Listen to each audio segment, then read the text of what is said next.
We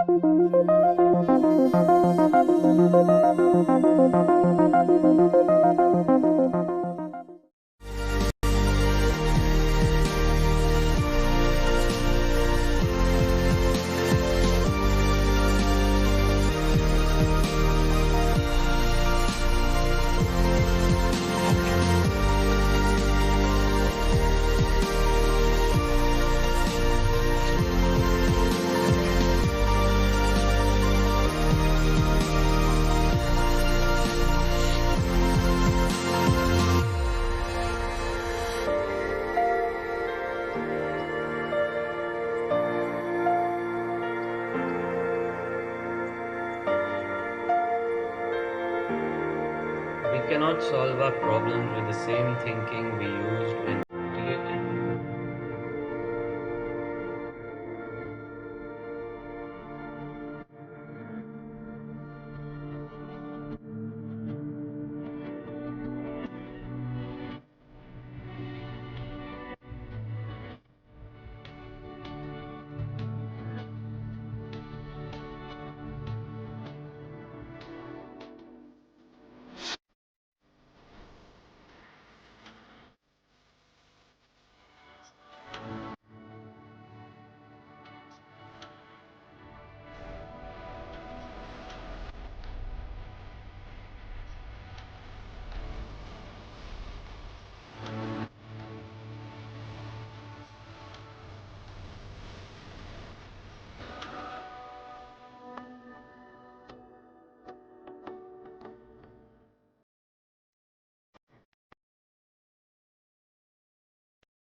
clears the tower. Discovery, go and throttle up. Discovery, roger, go for deploy. Thanks, Karen, and to everybody in the shuttle program. The crew is go for launch. Roger, nice to be in orbit. We have followed in their footsteps to get us where we are today.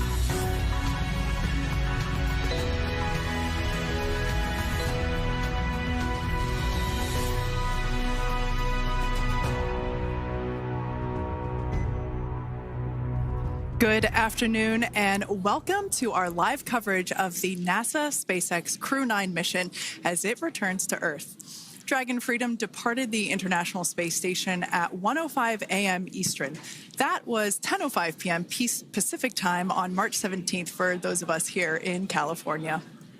On board Crew-9 are NASA astronauts Nick Hague, Suni Williams, Butch Wilmore, and Roscosmos cosmonaut Aleksandr Gorbunov. And they are now on their way to the targeted splashdown site off the coast of Tallahassee, Florida. My name is Kate Tice, Senior Quality Systems Engineering Manager here at SpaceX. And joining me today from NASA Communications is Sandra Jones. Thanks, Kate. It's always such a pleasure to be here. Upon departing the International Space Station, Dragon underwent a sequence of departure burns. The crew then had a rest period and has since kicked off preparations for re-entry, including getting into their spacesuits and successfully performing a leak check. The next phase of the mission is when things will really start to amp up. Dragon has a series of steps to complete before returning Crew-9 home. That's right. First, Dragon will maneuver to the correct attitude and jettison its trunk, which is the cylindrical, unpressurized lower part of the spacecraft. The trunk is currently connected to the aft or bottom section of Dragon, where the heat shield is located. But in order to expose that heat shield and get the vehicle ready for atmospheric reentry, we're going to jettison that trunk. From there, the spacecraft will use its forward thrusters to perform a deorbit burn, which will put Dragon on a trajectory to return to Earth. This burn will last about 7.5 minutes once it starts. The deorbit burn uses Draco thrusters on Dragon, primarily the four located on the forward bulkhead, and is executed at the apogee, or the highest point of Earth's current orbit around the Earth. This deorbit burn will alter Dragon's path to ultimately line it up to re-enter Earth's atmosphere and splash down off the coast of Florida. Splashdown today is planned for 2:57 p.m. Pacific or 5:57 p.m. Eastern. The Crew-9 mission began a little differently than usual, since Butch Wilmore and Suni Williams were already aboard the space station when Nick Hague and Aleksandr Gorbunov arrived in the Crew-9 spacecraft in September. Having arrived as the crew flight test crew for Starliner, Wilmore and Williams were fully incorporated into the space station's Expedition 72 team and began research and other work aboard the station along with the other crew members. Additionally, Williams commanded the orbiting laboratory for much of the expedition. And after a successful liftoff and separation from Falcon 9, Nick and Alexander made a short flight on board Dragon to the International Space Station in September. Both veterans of long-duration station missions, both Williams and Wilmore conducted spacewalks during their 9 months in space.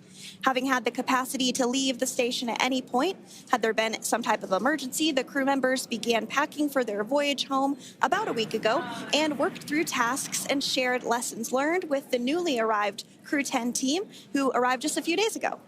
For return operations such as this, NASA and SpaceX closely coordinate with the United States Coast Guard to establish a safety zone to ensure public safety and for the safety of those involved in the recovery operations, as well as the crew on board the returning spacecraft.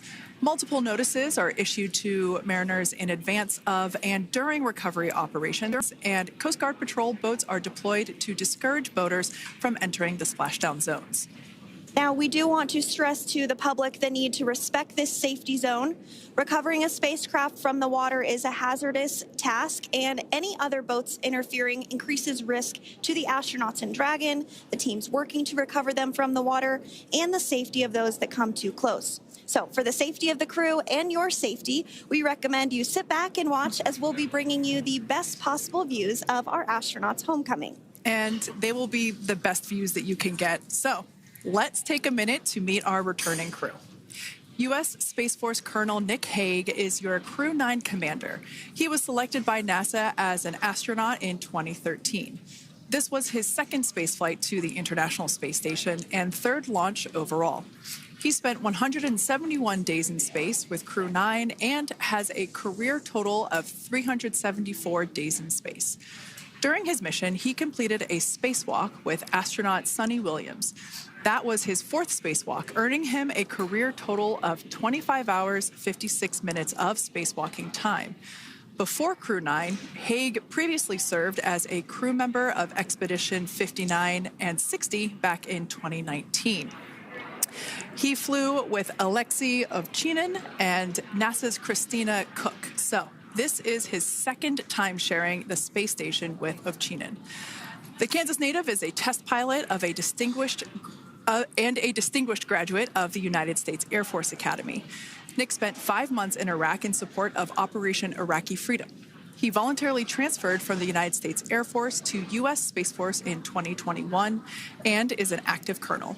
His wife, Katie, is a retired U.S. Air Force colonel, and they have 2 sons. NASA astronaut Suni Williams is a mission specialist for Crew-9. This was her third visit to the space station. She originally launched aboard Boeing Starliner spacecraft and arrived at the space station on June 6th.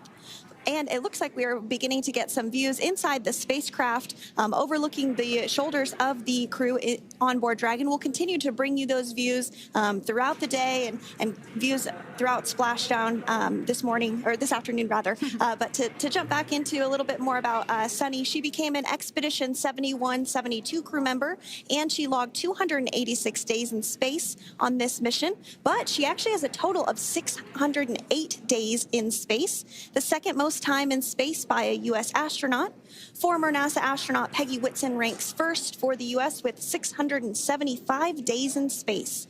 She conducted 2 spacewalks and has completed 9 over the course of her career for a total of 62 hours and 6 minutes of spacewalking time. She ranks 4th on the list of cumulative time spacewalking by a female astronaut. And she has flown on 4 different spacecraft types, including the Space Shuttle, Soyuz, Starliner, and now Dragon.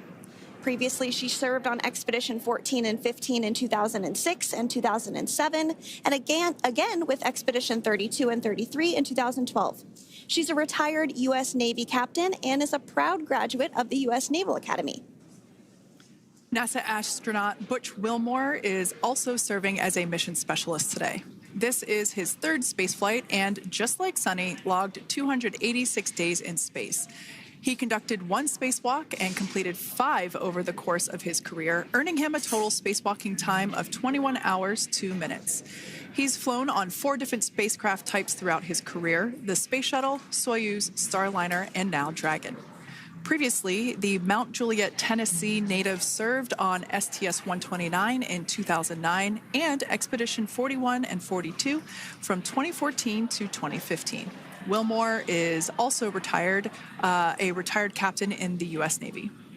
And Aleksandr Gorbunov is a 3rd mission specialist serving on today's mission. Crew-9 was his very first spaceflight to the space station, earning him a total of 171 days in space over the course of his career. Gorbunov, along with Nick Hague, saw the arrival of 4 visiting vehicles and saw the departure of 4 as well. The duo orbited the Earth more than 2,700 times during their mission. Before his cosmonaut selection in 2018, Gorbunov worked as an engineer for a rocket space corporation and helped support cargo spacecraft launches from the Baikonur Cosmodrome in Kazakhstan. To prepare for upcoming events, Dragon is currently doing a couple of things autonomously. First, it's isolating the thermal control system fluid loops from the radiator. This system is what will help keep the internal temperature of Dragon very comfortable for Nick, Suni, Butch, and Aleksandr during the reentry phase. Dragon is also initiating separation of the claw mechanism, which will terminate data, power, and fluid connections between the spacecraft and the trunk in preparation for that trunk separation that I mentioned earlier. Now, as we saw before, we are hoping to get more views inside of the Dragon capsule. We will bring those, of course. We want to see more of our 4 crew members. But now a bit more of the Dragon Freedom capsule. It has flown on several missions for NASA. It first launched April 27th, 2022. to the International Space Station on NASA's SpaceX Crew-9 mission. It was subsequently used for 2 private spaceflight missions to the space station for Axiom Space, Axiom Mission 2 in May 2023, and Axiom Mission 3 in January of 2024. And of course, Crew-9 launched last year, is September 28th. So yeah, a little bit about the Dragon Freedom capsule. Here, a view that we have once again between the shoulders of Commander Nick Hague, who is on the left-hand side of your screen there, and Mission Specialist Aleksandr Gorbunov there on the right. That's right, Kate. And the next major milestone that we're looking ahead towards this afternoon is claw separation. We're targeting that claw separation at 2:05 p.m. Pacific time this afternoon, so less than 10 minutes from now. Continuing to get some views inside Dragon Freedom. To the far left there is NASA astronaut Butch Wilmore. And as you can see, the crew is suited up in their spacesuits. They are suited up in what we call dynamic phases of flight. So when they launch, when they dock, when they undock, when they return back for splashdown. We might hear some call outs on the loops about putting their visors down. That will happen just prior to deorbit burn. And you'll hear us pause when some of those communications happen. That's because we want to make sure that we are relaying the best information to you all, and so that you hear it as well. So if you do hear us pause, that is what we're doing. You also see they have their on there, and I know the gloves are pretty unique on the Dragon spacesuits, right? They're custom created? Yes, the spacesuit overall is custom fit for each astronaut. These gloves enable usage of the touchscreen panels that they have in front of them. We can't see it from this view, but that view we saw earlier between Aleksandr Gorbunov and Nick Hague, that is a touchscreen. It allows the crew to monitor everything that Dragon is doing, along with those tablets that they have there on their legs. So yeah, the spacesuit itself is intended to act as a mini spaceship, if you will, as once the visors are closed, it is able to maintain a pressure in the unlikely event of a depressurization event for Dragon. So there we can see those screens I was talking about. So there in the center, we've got the location tracker, as well as on the left-hand side, it's mapping out the operations that Dragon is executing. The crew has to remain well informed of all these things that Dragon is doing autonomously. That basically means that Dragon is flying itself. The crew has the ability to gain control of the capsule if necessary, but the capsule is essentially going to bring itself home. But of course, in order to be familiar with Freedom, SpaceX, deorbit sequence start in 5 minutes.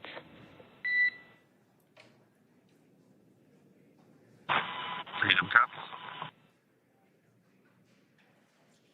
And so we did hear that call out for the deorbit sequence start to begin here in 5 minutes. That call from the ground came from the CORE, or Crew Operations Resource Engineer here in Hawthorne, Mission Control just behind us. And that went up to Commander Nick Hague. He's going to be doing the majority of the communications during the flight downhill today through Splashdown, and they'll be communicating with the CORE all along the way. Now, we did mention that they are flying on Crew Dragon Freedom. The naming of spacecraft has gone all the way back to the very beginning of this human spaceflight program. This is a nod to Alan Shepard naming his spacecraft Freedom 7 during the Mercury program. And so the crew that first flew up on Freedom a few years ago had the opportunity to name this Dragon, and they named it Freedom. That was Crew 4 that was the first flyers on this spacecraft. It's also flown for Axiom Mission 2 and 3, and then, of course, today for Crew-9 as well.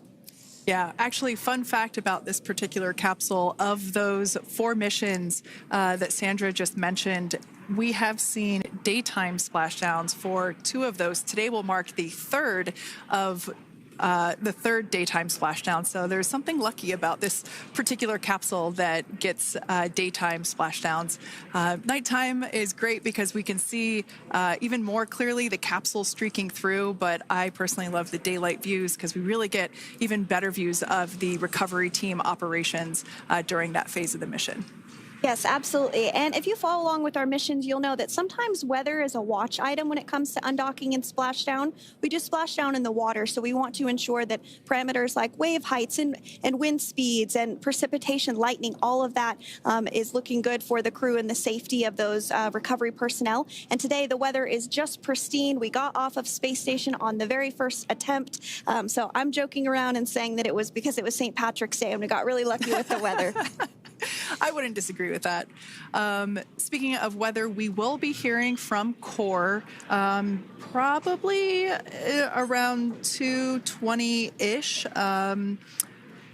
Typically, before we enter the period of loss of signal, or LOS, we will hear an entry briefing from the Core, the Crew Operations Resource Engineer, and they will deliver important information like updated anticipated splashdown and loss of signal times to the crew, as well as the wave height and wind speed. So we'll be standing by to listen in on those. Like I said, that will happen shortly after. Typically after trunk separation. I can't quite remember if it's before or after deorbit burn. It must be before. But in any case, we'll be hearing all of that coming from Core. In fact, that individual is seated there in the room on your screen. That is SpaceX Mission Control in Hawthorne, California. That room is located just over our shoulders, and that is where Dragon operators are standing by on console, monitoring the progress of Dragon as it continues its way home. It's been, at the point of splashdown, it'll be about 17 hours since Dragon undocked from the International Space Station. The team there in Mission Control, there are multiple teams, in fact, and they cycle through shifts to ensure that everybody gets the required rest and sleep periods, just like the astronauts on board. And that Crew Operations and Resource Engineer is seated there in the room, and that, like Sandra said, is the primary voice that we'll be hearing communicate from the SpaceX team to the crew on board. That's right. And so it looks like we're about 3 minutes or so from the claw separation portion of today's flight. The claw is a portion on the spacecraft that holds the trunk to Dragon. Following claw separation, we're going to jettison or remove that trunk because it's no longer needed. The trunk has solar arrays on it that provides power to the Dragon spacecraft. But now that we're beginning the reentry process, we need to go ahead and jettison that trunk and able to expose the heat shield, which is really going to do the heavy lifting as Crew-9 re-enters the Earth's atmosphere. They come in at 17,500 miles per hour, so they really need to ensure that that heat shield absorbs that heat, and there's... Deorbit sequence start.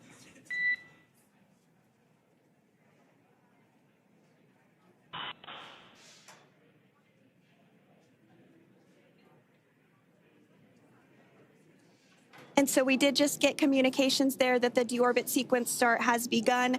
So here in just a couple minutes from now, we expect to hear information or a call back about the claw separation having begun. And again, that kicks off that trunk separation portion that I was discussing to remove that, expose the heat shield, and then eventually we'll have the deorbit burn. And we'll continue to walk you through all of these milestones as we approach them ahead of our splashdown at 2:57 p.m. Pacific time this afternoon, off the coast of Tallahassee, Florida. Yeah, we're very excited to bring the Crew-9 crew home. Sandra, we were talking about the trunk separation. That trunk is on a trajectory that will re-enter in the atmosphere and break up upon that re-entry. The heat shield itself is one of my favorite parts of the Dragon capsule. It is the workhorse of the re-entry phase. It will work to protect the Dragon capsule and the crew members on board during the re-entry phase as the temperatures outside of the capsule build up to, I believe, about 3,000 degrees Fahrenheit in excess of. And meanwhile, the interior of Dragon stays a very comfortable temperature. That heat shield does a lot of the work, and we'll see that plasma build up on the exterior of the capsule. As a result of the plasma that builds up, we will lose communications with the crew. This is known as loss of signal, or LOS. This is roughly a 10-minute period on average, even less than. I believe today it is probably about 6 or 7 minutes long. It kind of depends on the mission, and it happens for every Dragon capsule that re-enters the atmosphere. Due to that plasma buildup, we're not able to communicate or command the capsule, so we stand by while we wait to regain communication after we pass through that period of loss of signal and get what's known as AOS, or acquisition of signal. Continuing to stand by for claw separation, and then we'll look towards trunk separation. It'll be just about a minute or so after that. That happens pretty rapidly in succession. Some of our milestones will take a little bit longer throughout the day. For example, we will have a deorbit burn after that will take about 7.5 minutes and helps get Dragon set up in the right trajectory to splash down in the Gulf off the coast of Florida. So continuing to stand by for claw separation.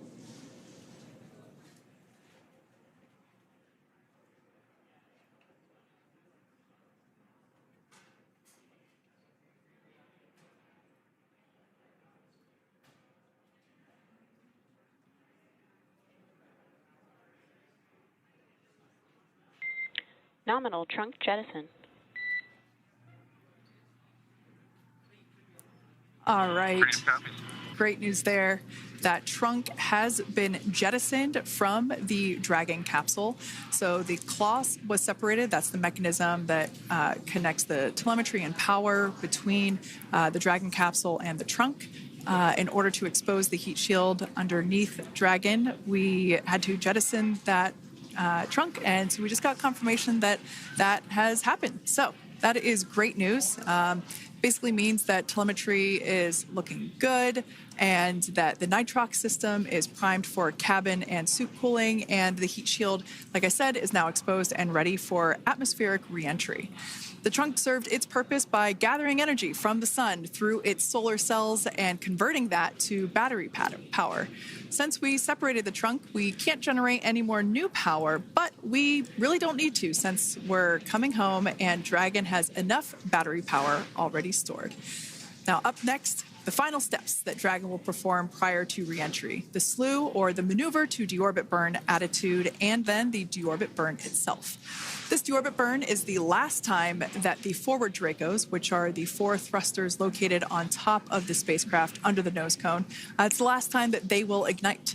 The deorbit burn will place Dragon on a precise trajectory to return to the splashdown zone off the coast of Florida, off the coast of Tallahassee, Florida, and that will last about 7.5 minutes once it starts. And so deorbit burn is targeted for 2:11 p.m. Central Time, so about 2 minutes from now. As we mentioned, it's going to last about 7.5 minutes, again, helping to get Dragon into the precise trajectory to ensure that splashdown occurs in the area that was calculated and where the recovery team is already in place, ready to support splashdown operations today. The recovery vessel Megan is the ship that is going to be utilized today, and we also have what is called fast boats that go out first to check the spacecraft and make sure everything is looking good before the recovery vessel Megan approaches.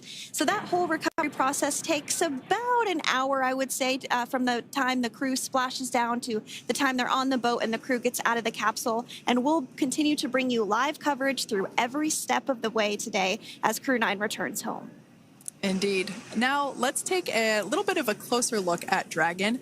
One of the great things about being close to the space station is that we can use space station cameras to look at Dragon. But now that Dragon is on its way home, we don't have those external cameras. So here's an animation of what the capsule looks like. We've got the pressurized section, the capsule on the top, and the trunk, or the unpressurized section, on the bottom. That's where those solar panels that we manufacture in-house are located, soaking up the energy from the sun and turning it into power for the capsule.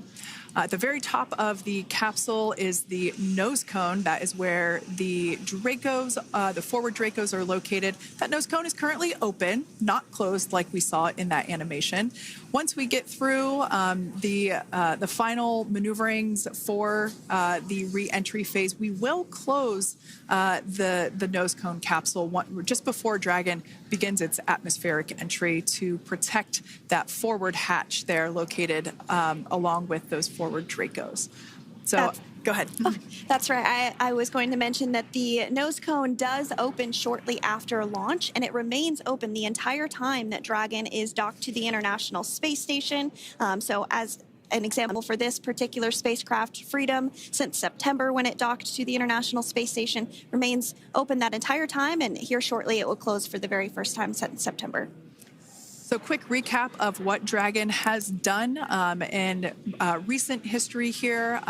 We basically began preparations for re-entry known as the Deorbit sequence. So Dragon released the trunk. As we said before, we separated the claw, we released the trunk. It next will slew to the deorbit burn attitude. Slew basically meaning maneuver, so it will position itself correctly to execute that deorbit burn. We want the heat shield side to be facing forward, or first, if you will. We want that to be the leading edge of the Dragon capsule, as that heat shield is meant to basically be an ablative material for the heat that it will incur. Once we complete that deorbit burn attitude slew, we will initiate the deorbit burn itself. That will last for several minutes, expecting that to be to start here any moment now, actually, and then it will go until about 2:18 p.m. Pacific time or 5:18 p.m. Eastern time. And I did hear confirmation that that deorbit burn is underway. As we mentioned, it's about a 7.5-minute burn. So within the last 10 minutes, Dragon has jettisoned its trunk and initiated the deorbit burn just seconds ago. As mentioned earlier, for those operations, NASA and SpaceX closely coordinate with the United States Coast Guard to establish a safety zone to ensure public safety and for the safety of those involved in the recovery operations, as well as the crew on board the returning spacecraft. Multiple notices are issued to the mariners in advance of and during recovery operations, and Coast Guard patrol boats are deployed to discourage boaters from entering the splashdown zones. So we do want to stress to the public the need to respect this safety zone. Recovering a spacecraft from the water is a hazardous operation, and any other boats interfering increases the risk to not only the astronauts in Dragon, but the teams working to recover them from the water and the safety of those that may come too close. So for the safety of the crew, which you see there on your screen, your safety, we recommend you sit back and watch as we'll continue to bring you the best possible views of our astronauts' homecoming. Yeah, as I mentioned earlier, this deorbit burn is the last time that we will utilize our 4 forward Draco thrusters. Forward basically meaning at the top of the Dragon capsule. Dragon Freedom has not yet entered the Earth's atmosphere. This deorbit burn is what will line the vehicle up and put it on its final trajectory to the landing site right off the coast of Tallahassee, Florida. So basically, it is the last burn that the Dragon spacecraft executes and is what really locks it in for that precise landing. As you can see on your screen right now, Nick, Suni, Butch, and Aleksandr are using their screens to keep tabs on the burn duration, the Draco firings, and trajectory details such as entry angle, spacecraft perigee, and how much distance remains until deorbit burn termination. As I mentioned earlier, Dragon is flying itself. So all the crew has to do is stay strapped into their seats and keep tabs on things. Although I must say, if I had one of those window seats, it would be pretty difficult to restrain myself. Now, with Nick, Suni, Butch, and Aleksandr ready to deorbit and splash down back on Earth, they will be heading to one of 8 targeted sites supported by SpaceX and NASA. All of these sites are located off the coast of Florida, either in the Gulf of America or the Atlantic Ocean. Spreading the supported sites across multiple locations helps maximize the return opportunities for this mission and future crews, lowering the chance that we'll have to wave off due to bad weather. For those of you following along, you'll know that today's splashdown marks our final Dragon recovery on the East Coast. After 6 great years of successful recovery operations off the East Coast, we'll be moving all Dragon recovery operations back to the West Coast. And as always, NASA and SpaceX jointly select our splashdown location. And for today, the prime recovery site is off the coast of Tallahassee, Florida. The selection process works with a lot of different variables, including the space station's orbital trajectory or path that it follows, what landing sites are available and have favorable weather, how much free flight capability Dragon has for the trip home, and the sleep schedules for the returning crew members, as well as, of course, the big one, the weather. We'll start with calculating daily return options based off of the space station's current orbit and Dragon's capabilities to maneuver and line up for re-entry. The time from undock to landing at the primary site can vary from less than 6 hours to more than 39.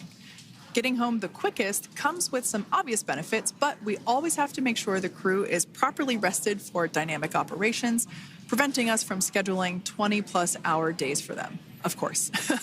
Trajectory and ballistic experts provide the daily opportunities that would line up Dragon with the 7 landing zones and split them into what we call ascending and descending opportunities. Dragon uses its Draco thrusters after leaving station to execute a series of altitude-lowering maneuvers and to line up with the selected primary site. It can also change to different alternative sites while in a free flight if sudden weather moves in that we may need to avoid. So, as we mentioned, weather is something we're constantly looking at, making the final call to proceed about 2.5 hours before the crew undocks. So, for the Crew-9 return, we looked at a number of weather items. Some of the obvious ones are no rain or a chance of lightning in the recovery zone, both for the safety of the crew inside Dragon and the recovery teams in the water. And we're also looking for wind speeds to be less than 15 feet per second, or about 10 miles per hour, and relatively calm seas so that we can safely execute recovery operations, which includes landing a helicopter on the recovery ship to fly Nick, Suni, Butch, and Aleksandr back to Florida. Once Dragon began flying today, we had a number of additional checkpoints to either proceed towards the primary site, head to the alternate, or select a new zone based on real-time weather data. These checks happened all the way up until we were in the final hours before the deorbit burn, which has just about a minute or so left in it. And this is the last burn in the trip home that commits Dragon to re-entering the Earth's atmosphere. Now, we are currently waiting to conclude the deorbit burn. We've got less than a minute until that finishes. We will expect to hear a call out for nominal burn, which will confirm completion of that deorbit burn for Dragon Freedom. We can see images there from the touchscreen display panels that the crew utilizes in flight. We can see the visualization of exactly which one of the 4 forward Draco thrusters are firing. That's why you have kind of like a strobe effect there.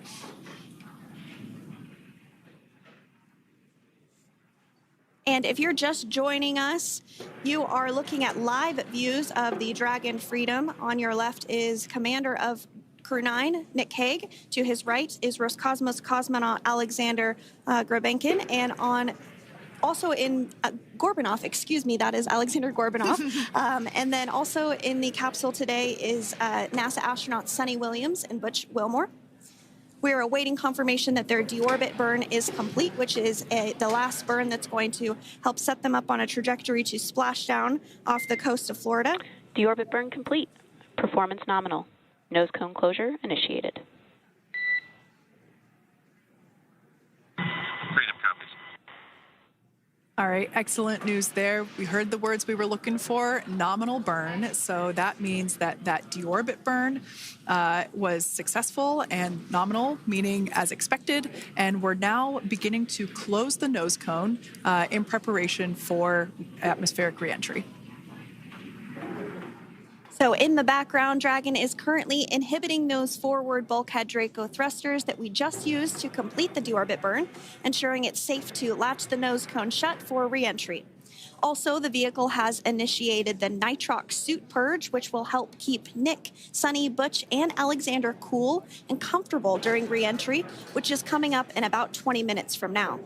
At this point, the nose cone is closing and protecting the forward hatch for re-entry, and the crew are using their screens to continue to monitor the locking of the nose cone, which is done by a set of hooks. And as we mentioned earlier, that nose cone has remained open since September, so this is the first time it's closing in a few months. Yeah, that's absolutely right. Now, we will be expecting, as I mentioned before, an entry brief from SpaceX Core. Again, that's the Crew Operations Resource Engineer who is seated in that room that you see there on your screen. That entry brief will provide updated times for anticipated splashdown as well as the loss of signal or period of LOS. That briefing will also give us information such as wind speed and wave height at the expected splashdown location. But all in all, everything has been great today. All events have been executed on time as expected, and we are looking forward to a splashdown of the Crew-9 crew at about 5:57 p.m. Eastern Time or 2:57 p.m. Pacific Time. Between now and then, things are going to start moving quite quickly. In fact, if anything, this will have seemed like the slower part of the reentry phase.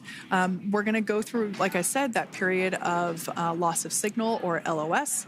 That period is a few minutes long where we are unable to communicate or command the capsule due to the plasma that builds up on the exterior of the capsule.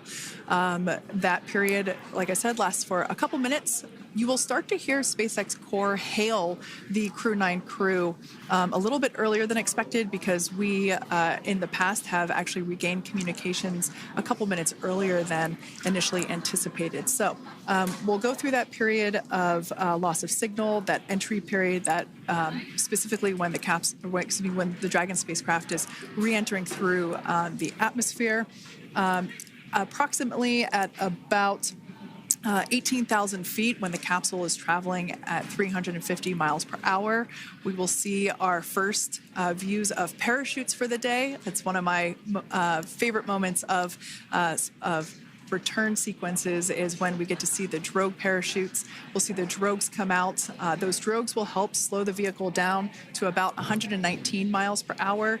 And then that is when the main parachutes will come out from the Dragon spacecraft and then ultimately end in splashdown. And we are hearing confirmation that the nose cone is closed and everything was nominal or as expected with that closure. So as we begin the second half of entry, Dragon is now beginning to inject cooled nitrox into the air being delivered to the spacesuits worn by Nick, Suni, Butch, and Aleksandr.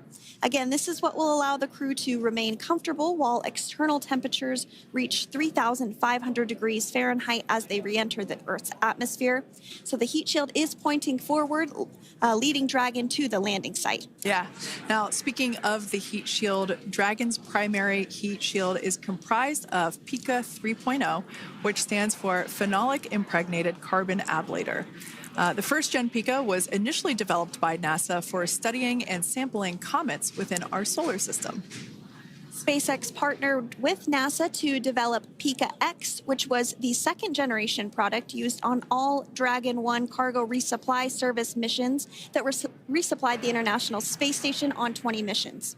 PICA 3.0 was developed specifically for use on Dragon 2 crew and cargo with enhanced structural and thermal capabilities that allowed the heat shield to be even more effective in the way that it utilized the ability to make that heat ablevate as it goes through the Earth's atmosphere.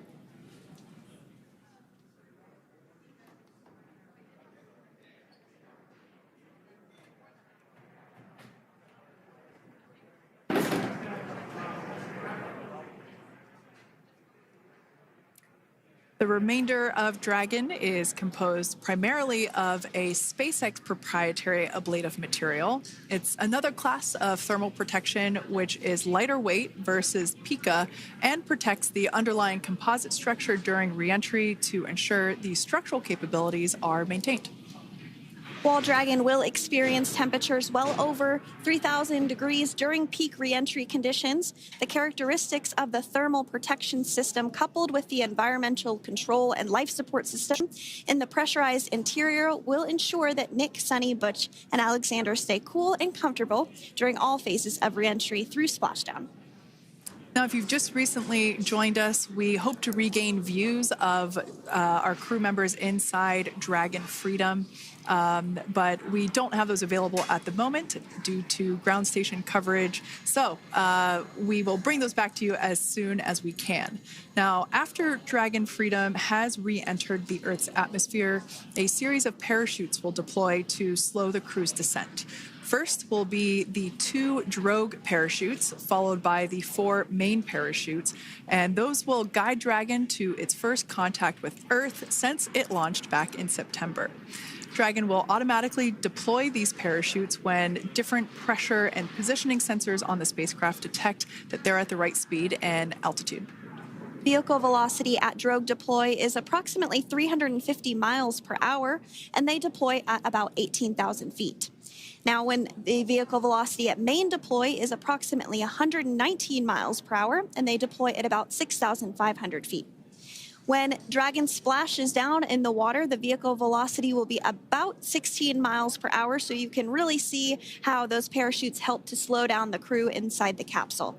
The highest G-load the crew is expected to experience today is about 3 to 5 Gs. Yeah, when you think about really fun roller coasters, they're about in that range. So I'm sure that our crew on board will be well equipped to experience those Gs. It's nothing for them. They go through much more intense training. And so we are continuing to make our way through a number of milestones today. We did have trunk separation. Freedom, SpaceX. Nose cone is secure for entry. Freedom copies.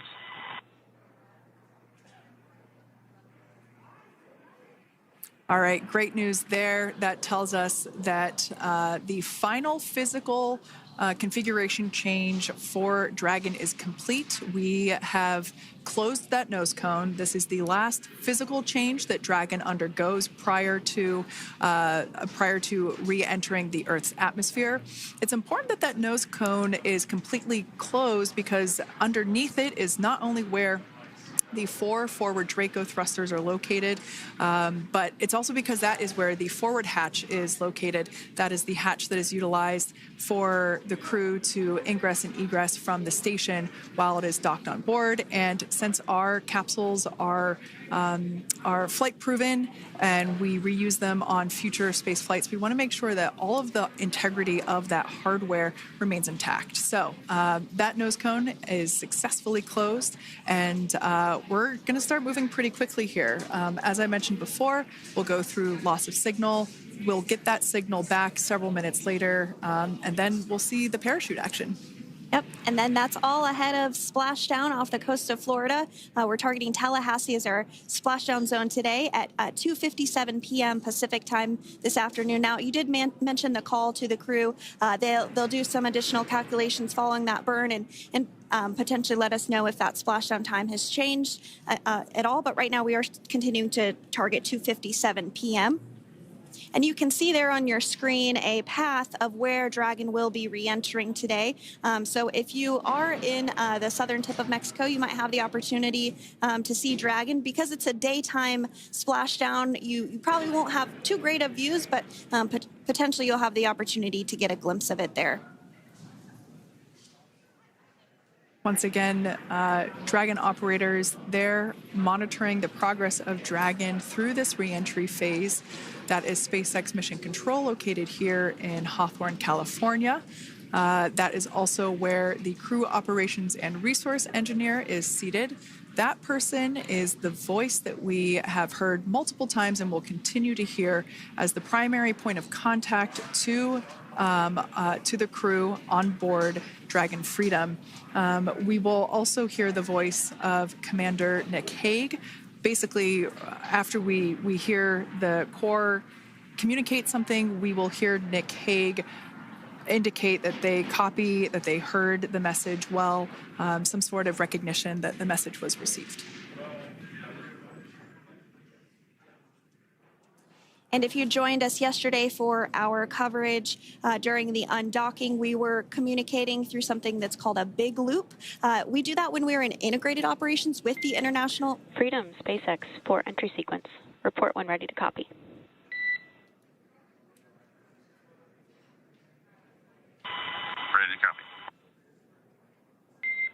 All right, I've got some updated times for you. Our comm blackout start time is 2144.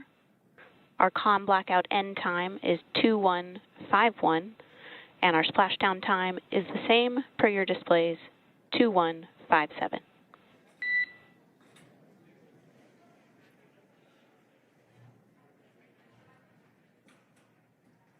Okay.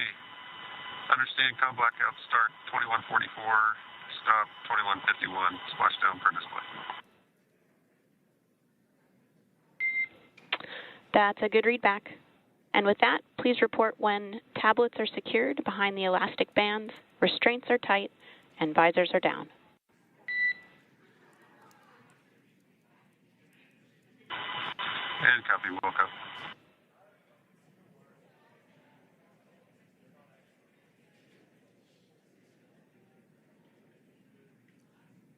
And with that communication from the Corps or Crew Operations Resource Engineer here in Hawthorne to Commander Nick Hague of Crew Dragon Freedom, we did hear that the loss of signal period is still at 2:44 p.m. Pacific, but we had a 1-minute adjustment to the acquisition of signal. That's going to now be at 2:51 p.m. Pacific time. However, our splashdown time remains the same at 2:57 p.m. Pacific time this afternoon off the coast of Tallahassee, Florida.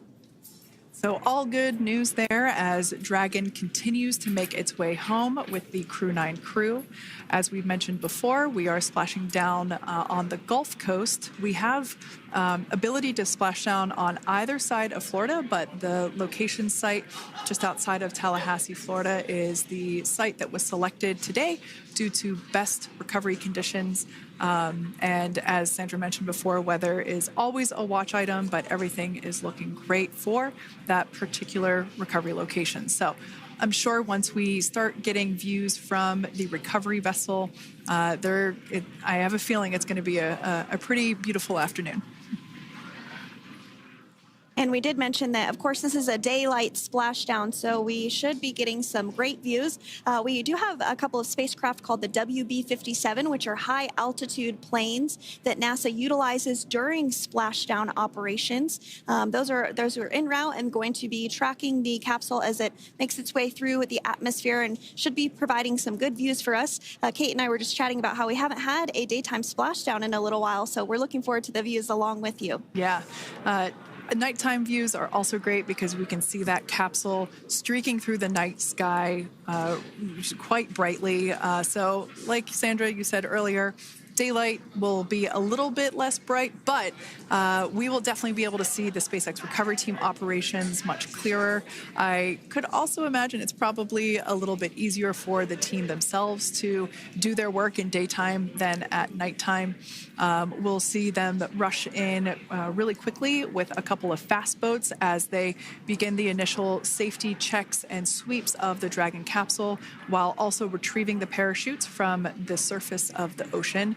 The recovery vessel, the main recovery vessel, will continue to make its way closer to the Dragon capsule. It is stationed a couple miles away from the actual recovery location, the splashdown location, for obvious safety purposes. So it takes a little while for that vessel to make its way over, but once it's closer, we'll have even better views of those recovery operations. And you may be wondering why sometimes we splash down in the daytime versus the nighttime. And believe me, we would all love for these operations to happen during regular daytime working hours. But unfortunately, orbital mechanics just doesn't quite work out that way. So it has to deal with the location of the International Space Station, as well as where the splashdown zone is on Earth and that trajectory, as well as the phasing. So as we mentioned earlier, sometimes we have phasing as short as 6 hours, sometimes in excess of 30+ hours. It just depends on where the targeted area is that the capsule is going to splash down. So today's phasing has been 17 hours since undocking occurred at 10:05 p.m. Pacific yesterday evening for us here in Hawthorne. Early wee hours for folks on the East Coast and other areas of the United States. Yeah, but regardless of whether it's daytime or nighttime, the SpaceX recovery team has trained and practiced and rehearsed for it all. So regardless of daylight, They are really efficient with those operations. And but like you said, Sandra, it has been a minute since we have seen a daytime splashdown on a NASA SpaceX Crew mission. The last daytime recovery was on Crew-4, which was the debut flight for the capsule flying today, the spacecraft known as Dragon Freedom. And so, yeah, kind of a fun fact there in terms of the timing of that daylight splashdowns. Once again, standing by for more communication with the crew. The next event that we have coming up is the start of that period known as loss of signal. That is the period still expected at 2:44 p.m. Pacific time. This lasts for several minutes while the capsule is making its way through the Earth's atmosphere. The heat shield located at the bottom of the capsule, really doing all the work at that point in time in terms of using the atmosphere to slow the capsule down from its orbital speeds of 17,500 miles per hour. Our tablets are secure, restraints are tightened, visors down. We are configured for entry. Freedom, I copied. Tablets are secured, restraints are tight, and visors down.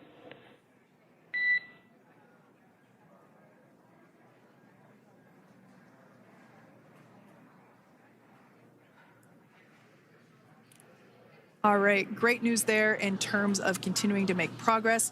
That back and forth communication we heard was just letting Core know that per their instructions, Crew-9 has now put away everything that was necessary in order to begin the re-entry, including those tablets that were located on their legs. Those are now stowed away. They've tightened that safety harness that we see there, and the visors are now down. So with all that being said, let's take a minute to meet our returning crew. U.S. Space Force Colonel Nick Hague is your Crew-9 commander. He was selected by NASA as an astronaut in 2013. This was his second spaceflight to the International Space Station and third launch overall.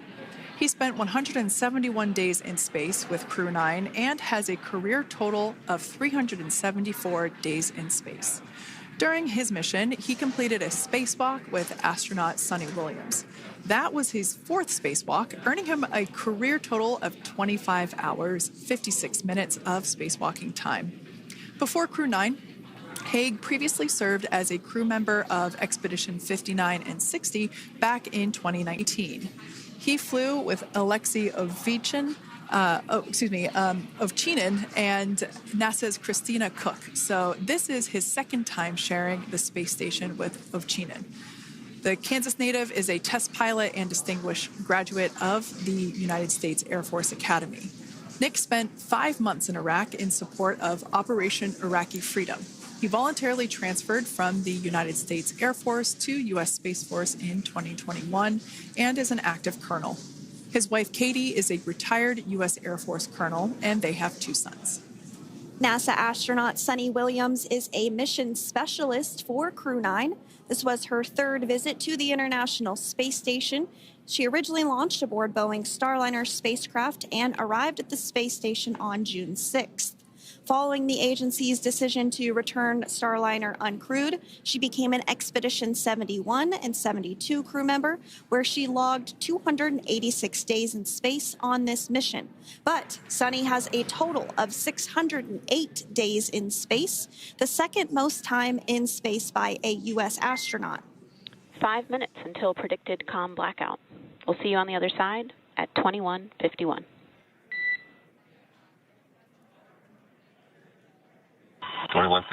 Talk to you soon. And with that call out from the crew operations resource engineer to Commander Nick Hague, letting them know that everything is looking good ahead of the loss of signal period. We will see the crew on the other side of the loss of signal period at 2:51 p.m. Pacific time this afternoon. Continuing on about Suni Williams, who has a total of 608 days in space, the second most time in space by a U.S. astronaut. Former NASA astronaut Peggy Whitson actually ranks first for the U.S. with 675 days in space. Suni conducted 2 spacewalks and has completed 9 over the course of her career for a total of 62 hours, 6 minutes of spacewalking time. She ranks 4th on the list of cumulative time spacewalking by a female astronaut, and she has flown on 4 different spacecraft types, including the Space Shuttle, Soyuz, Starliner, and now Dragon. Previously, she served on Expedition 14 and 15 in 2006 and 2007, and again with Expedition 32 and 33 in 2012. She's a retired U.S. Navy captain and is a proud graduate of the U.S. Naval Academy and was the first astronaut to run a marathon in space. Pretty awesome stuff. Now, NASA astronaut Butch Wilmore is also serving as a mission specialist today. This is his 3rd spaceflight and, just like Suni, logged 286 days in space. He conducted 1 spacewalk and completed 5 over the course of his career, earning him a total spacewalking time of 21 hours and 2 minutes. He's flown on 4 different spacecraft types throughout his career: the Space Shuttle, Soyuz, Starliner, and now Dragon. Previously, the Mount Juliet, Tennessee native served on STS-129 in 2009 and Expedition 41 and 42 from 2014 to 2015. Wilmore is also a retired captain in the U.S. Navy. Next up is Aleksandr Gorbunov, who is the 3rd mission specialist serving on today's mission. Crew-9 was his first space flight to the space station, earning him a total of 171 days in space over the course of his career. Gorbunov, along with Nick Hague, saw the arrival of 4 visiting vehicles and saw the departure of 4 as well. The duo orbited the Earth more than 2,700 times since September. Before his cosmonaut selection in 2018, Gorbunov worked as an engineer for a rocket space corporation and helped support cargo spacecraft launches from the Baikonur Cosmodrome in Kazakhstan.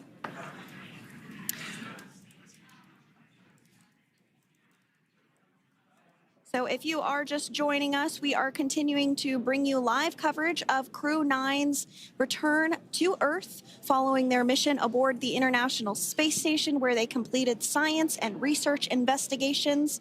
We are targeting splashdown off the coast of Florida at 2:57 p.m. Pacific time. The next major milestone that we'll look ahead towards is what we call loss of signal, or LOS, when we won't have communications with the crew because they will be re-entering the Earth's atmosphere.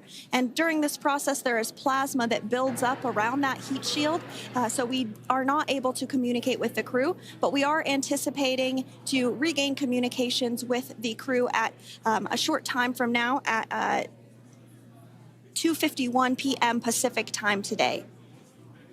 As we said before, everything continues to look good for the return of the Crew-9 team. We are about to go into that period of loss of signal. Once we get views of the crew inside the capsule, once again, we will be sure to bring those to you. But that period of time is when plasma is building up on the exterior of the capsule, generating heat in excess of 3,500 degrees Fahrenheit. So we are unable to communicate or command the spacecraft at that time.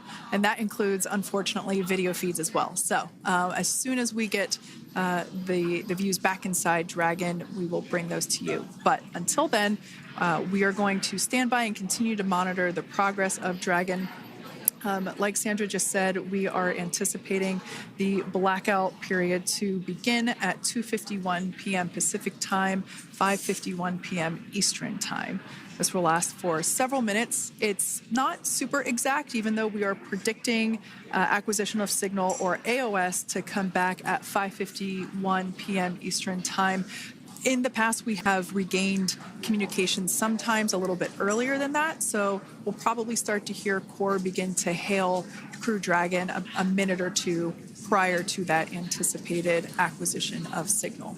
But right now, Nick, Suni, Butch, and Aleksandr are seated in their seats inside Dragon Freedom. Their visors are down, and they have put away or stored the tablets they had located on their upper leg to monitor Dragon's progress.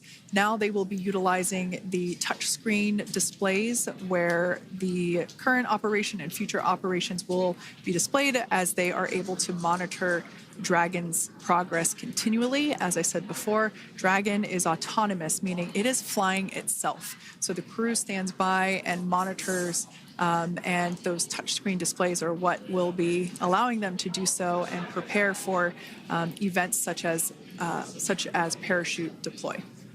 And while on board the International Space Station, Nick, Suni, Butch, and Aleksandr contributed to over 900 hours of science and research investigations, which is really the key purpose of the International Space Station. Now, the International Space Station is celebrating a major milestone this year where they will be celebrating 25 years of continuous human presence in November. So if you're younger than 25 years, you've never known a day where there hasn't been a human living and working aboard the International Space Station, contributing to key science and research investigations that impact our lives here on Earth. There's research being done on Parkinson's, on osteoporosis, on cancer research, and a variety of other studies. Additionally, the microgravity laboratory provides a jumping off point for us as we venture back to the moon and onto Mars through longer duration space flights. One such example that the crew worked on during this mission was an alternative exercise device.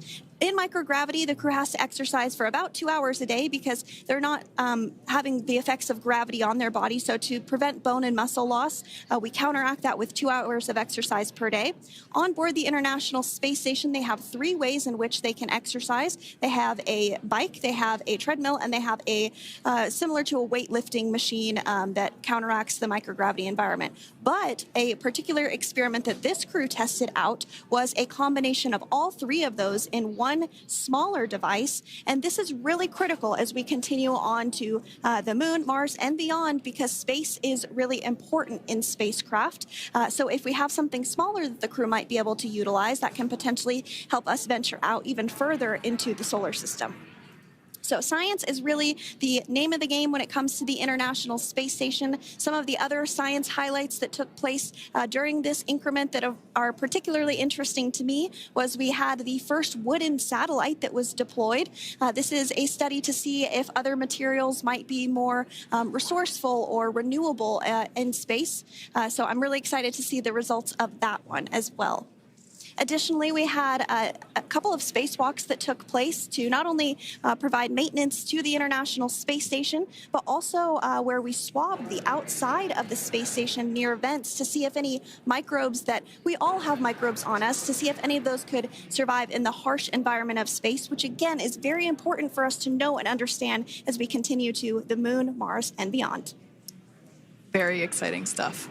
Now, at this point, we have now entered the communications blackout period for the Dragon spacecraft.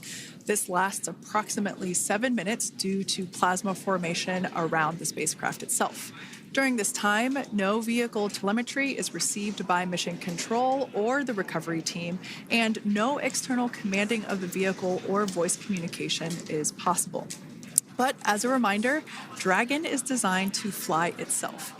During re-entry, the vehicle will be slowing down from orbital velocity, which is approximately 17,500 miles per hour. The top temperature that Dragon will experience upon re-entry is 3,500 degrees Fahrenheit. This blackout period, as I said before, we expect it to last about 7 minutes today, concluding at 5:51 p.m. Eastern Time or 2:51 p.m. Pacific Time. We right there have our first view of Dragon Freedom coming home to Earth. And that view is from the WB-57, which is one of NASA's high-altitude planes that is tracking. Now, because of the way that this camera is configured, it does look like it is dark, but it is indeed daytime, and you're beginning to see that plasma trail as Dragon re-enters the Earth's atmosphere. All of that is expected. We are anticipating an acquisition of signal around 2:51 p.m. Pacific Time, so just minutes from now, and you may hear the core begin to hail out or call Dragon for communications and see if we can potentially get communications with them a little bit earlier. Following this, we'll have two events in rapid succession. We'll have the drogue parachutes deploy at 2:53 p.m. Pacific, followed by the mains just 1 minute later at 2:54 p.m. Pacific time, ahead of a splashdown at 2:57 p.m. Pacific time off the coast of Tallahassee, Florida.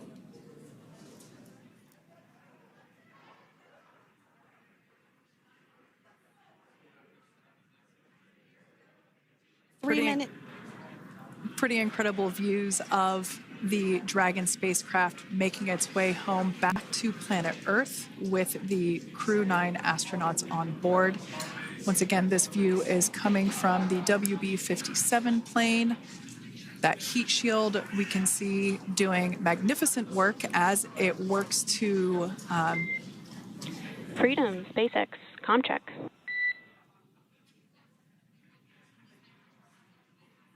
All right, we're going to start hearing the SpaceX Crew Operations Resource Engineer. SpaceX Freedom is with you. 4.16. Enjoying the ride. Copy that, Freedom. Great news there from Commander Nick Hague reporting back. We see a healthy flight computer. Expect automated chute deployment. Freedom copies. Like we said before, things moving very quickly as Dragon Freedom makes its way home. Next event coming up will be deployment of the drogue parachutes. This occurs around 18,000 feet. GPS has converged. Expect nominal altitude for drogue chute deployment.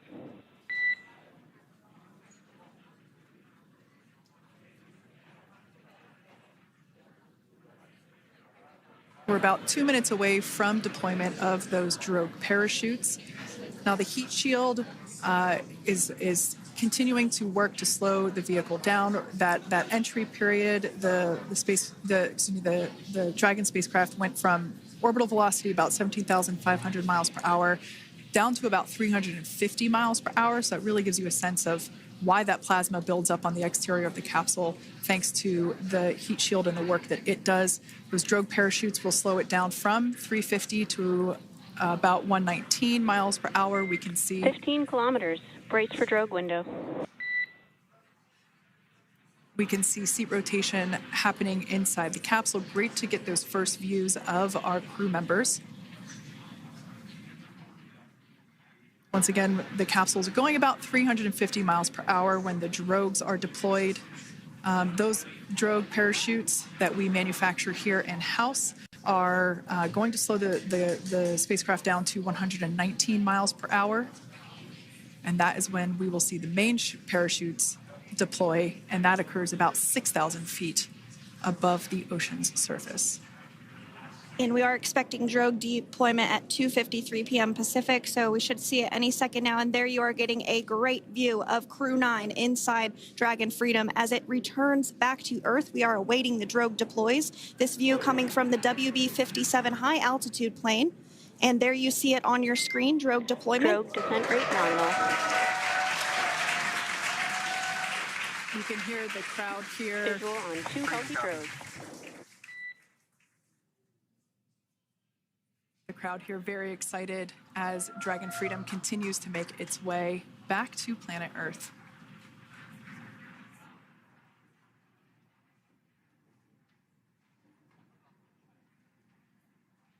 Next up, we'll stand by for the main deployment of the parachutes. The mains are quite a bit larger. You'll be able to notice the difference on your screen once they deploy, and they continue to ensure that the Dragon spacecraft slows down even further. As we mentioned, Freedom will be traveling 16 miles per hour when it splashes down off the coast of Tallahassee, Florida, here at 2:57 p.m. Pacific time this afternoon. And there we go. We have visual on 4 healthy mains. That view was from inside. Freedom copy. That view was from inside one of the buckets where the parachutes are located. So we see a great view there of the reefing on those parachutes. And as those main parachutes begin to inflate fully, 4 beautiful, healthy mains. Now awaiting visuals of Splashdown. SpaceX Freedom, 1000. We'll start to hear Commander Nick Hague. Copy, 1000. As we heard right there, Commander Nick Hague will be calling out the altitude of the Dragon capsule from here on out. Landing in water is simpler and provides more margin against unlikely parachute issues. You can see those parachutes continuing to slow the Dragon capsule down.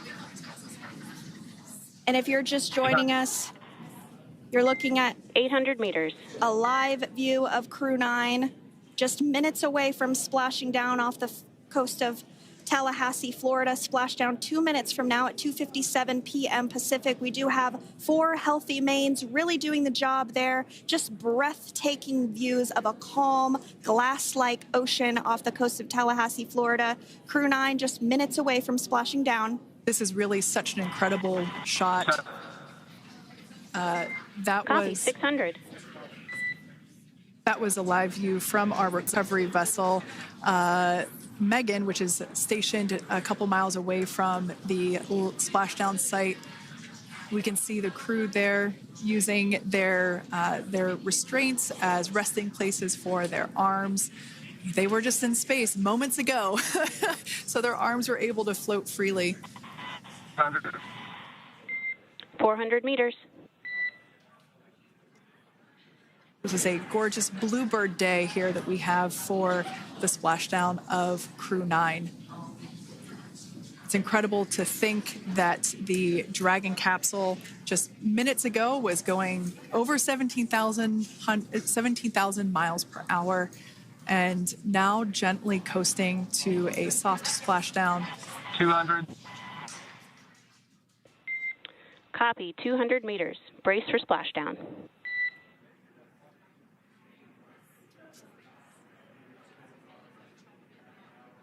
As you can see there on your screen, continuing to monitor progress of the Dragon spacecraft. And we're going to stand by for splashdown, located in the Gulf of America, off the coast of Tallahassee, Florida.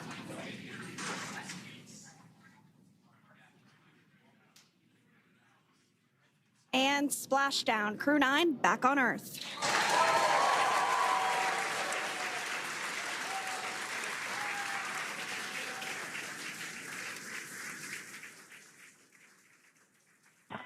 And SpaceX Freedom, splashdown. Good main release.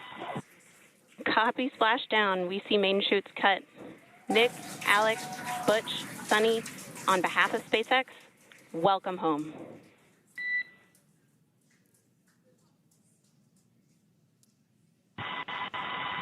It is an amazing, what a ride. I see a capsule full of grins ear to ear.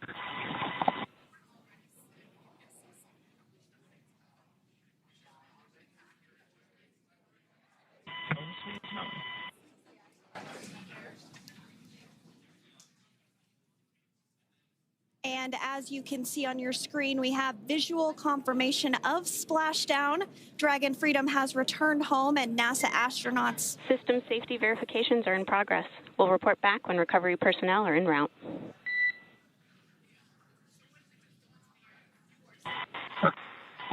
Understand. And, we're in section 2, 4.800 landing response. And looking for your word on if it is necessary.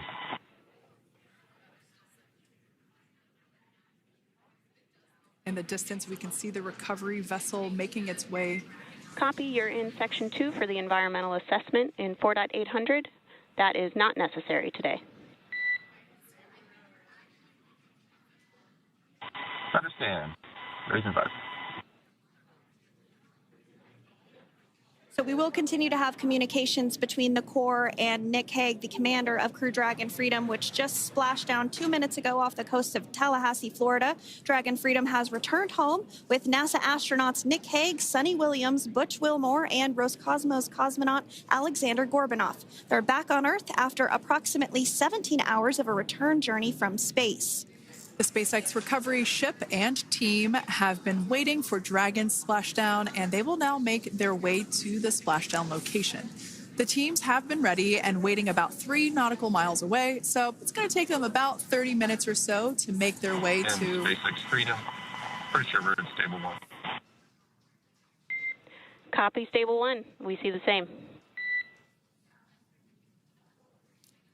It's going to take about 30 minutes for the recovery team to make their way over to Nick, Suni, Butch, and Aleksandr, who are still seated and secured inside that Dragon spacecraft there on your screen.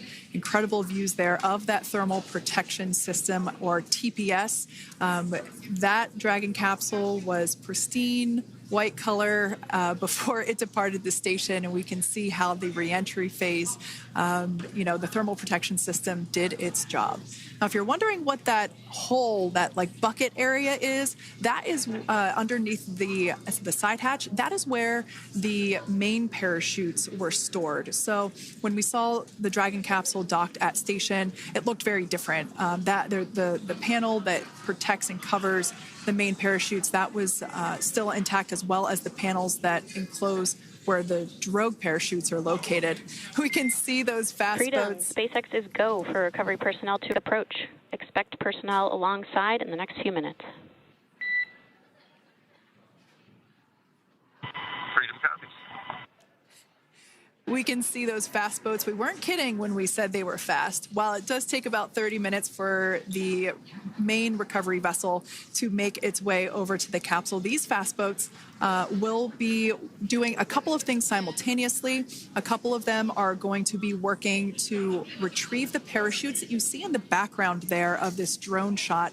Those parachutes will be retrieved from the ocean surface. We want to make sure we are able to pull those out. The recovery vessel there closest to the spacecraft is going to be performing some safety checks. We can see there they're using an instrument that is basically working to detect if there are any hypergolic vapors or fumes that are still residing in and or around the Draco thruster nozzles or outlets. The hypergolic fuel, which is necessary for on-orbit burns to maneuver the spacecraft. Unfortunately, those hypergolics are unable to be breathed. They are toxic.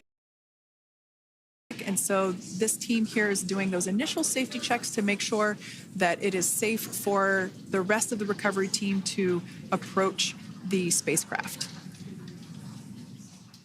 They're also checking to make sure that any residuals from the pyros are safe and are not going to cause any issues. We can see the team working their way around the spacecraft to do these basically these sniff tests on all of those Draco thrusters. And as we continue to await the recovery of our Dragon spacecraft with NASA astronauts Nick Hague, Suni Williams, Butch Wilmore, and Roscosmos cosmonaut Aleksandr Gorbunov inside, Dragon has autonomously completed several steps to safe itself following splashdown. We are continuing to see Dragon in what is known as stable 1 configuration. That's kind of the ideal configuration following splashdown. It's upright, and the Dragon capsule is in the right configuration for it to be hoisted into the recovery vessel Megan, which you do see a little ways off in your screen approaching. Dragon will continue to remain live on air with you through that recovery process, all the way through the point where the crew is extracted from the Dragon spacecraft. Now, if you are just joining us, the mission has gone smoothly so far. Dragon successfully splashed down off the coast of Tallahassee, Florida at 2:57 p.m. Pacific, 5:57 p.m. Eastern Time this afternoon. Approximately 17 hours prior to splashdown, Dragon autonomously undocked from the International Space Station, completed a series of departure burns, jettisoned its trunk section, and performed its final burn, the deorbit burn. This placed the Dragon spacecraft on a trajectory toward Tallahassee, Florida. Dragon successfully re-entered the Earth's atmosphere, followed by deployment of its parachutes to slow the spacecraft down to a gentle splashdown.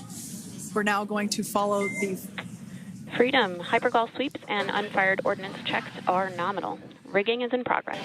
Approximately 25 minutes until capsule lift. stand by for PMC with SpaceX Flight Surgeon. Copy. And so what we did just hear there was communications that those hypergol checks were complete.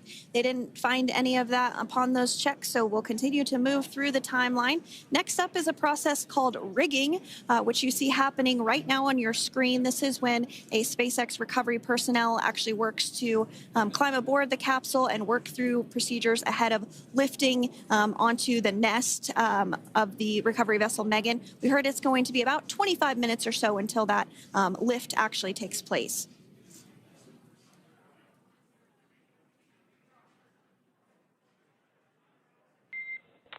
Okay, Freedom, the next call will be from the SpaceX Flight Surgeon on Dragon to Ground Private. Understand. Thank you. Callouts there indicating that the crew will have the opportunity to do a quick check-in with the SpaceX Flight Surgeon. This is standard procedure for every Dragon spacecraft when it returns to Earth. It's just an initial check-in, make sure everybody is doing okay. They will also have another check-in with the flight surgeon once they are on board that recovery vessel that you see there in the background. We can now see that SpaceX recovery team member they're on top of the Dragon spacecraft. They are going to be working to install plugs in the Draco thrusters to ensure that none of those, and to ensure that no more hypergolic fumes or vapors come out from the spacecraft. They'll also place harnessing around the spacecraft that are required in order to lift it out of the water. Go ahead, Sandra. Continuing to get some views of the recovery personnel, both the main recovery vessel Megan, as well as some of those fast boats that we've discussed previously. It looks like just a beautiful day there out off the coast of Tallahassee, Florida. Weather was pristine. We were able to get undocked from the International Space Station as expected at 10:05 p.m. Pacific time yesterday evening, and Crew Dragon has since completed steps ahead of its splashdown at 2:57 p.m. Pacific, and we're now stepping through procedures to get Dragon hoisted up onto the Megan recovery vessel and get the crew extracted out of the spacecraft. And you did see some of the parachutes that were near the spacecraft. Upon detection of landing, Dragon automatically releases those main parachutes to prevent wind from pulling the spacecraft. Dragon then automatically safes any pyrotechnics that may still be present on the vehicle and may automatically perform additional minor system reconfigurations. The astronauts will remain seated and in their suits at this point, but the onboard air conditioning keeps things temperature controlled inside the spacecraft so the crew remains comfortable, and the communication systems. Freedom, SpaceX, ComCheck. SpaceX, this is Freedom. We loud and clear. Copy that, Freedom. Have you loud and clear as well, and Dragon to Ground is no longer private. Understand, thank you. As we saw there on the screen, we have a couple of fast boats in the recovery fleet that have quickly moved into the splashdown location. They are being followed by one of the main recovery vessels, which will move into position upwind of the spacecraft. The two fast boats have very specific roles. Excuse me. The first approach is focused on immediate safety inspection, as we saw. They do this for spacecraft integrity and checking for any presence of those hypergolic propellant vapors. And this ensures that it is safe for the recovery vessel to approach Dragon. Once Dragon is cleared for full approach, as we heard is the case today, the team begins rigging the spacecraft for water recovery by the recovery ship. The second fast boat is responsible for parachute recovery and also serves as a redundant boat to the first one that makes the initial approach to the Dragon spacecraft. As we saw a little bit earlier, we were also able to see one of the recovery team members get on a jet ski to help gather up the parachutes that were automatically detached from the Dragon spacecraft upon splashdown.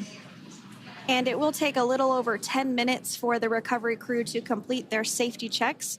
Once complete, the team will begin preparing Dragon to be lifted. And as you see, they are preparing for that to take place at this point. As part of the preparation for this lift, one member of the recovery team has climbed on top of the spacecraft already so they can attach Dragon's hoist rings and connect to the lifting lines.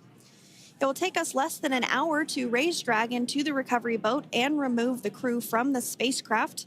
After medical checkouts, the crew will return to land within 4 hours by helicopter. And if no additional medical assistance is needed, the crew will board a waiting NASA plane and depart for Houston.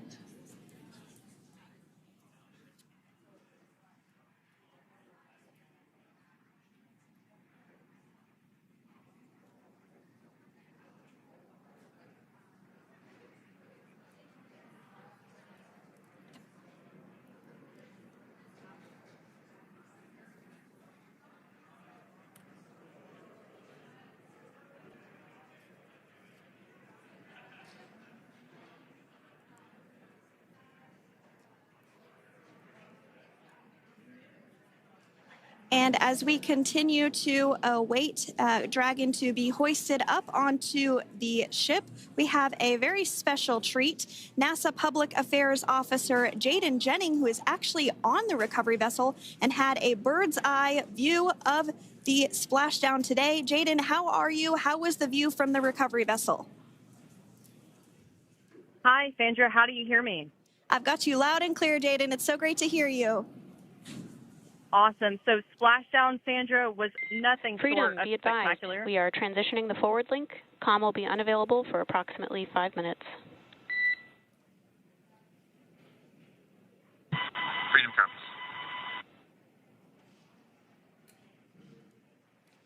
Thanks so much, Jaden. We did just have some communications letting us know that we'll have about a 5-minute period where we won't be able to hear from the crew. So please go ahead, tell us, how was the view from the recovery vessel?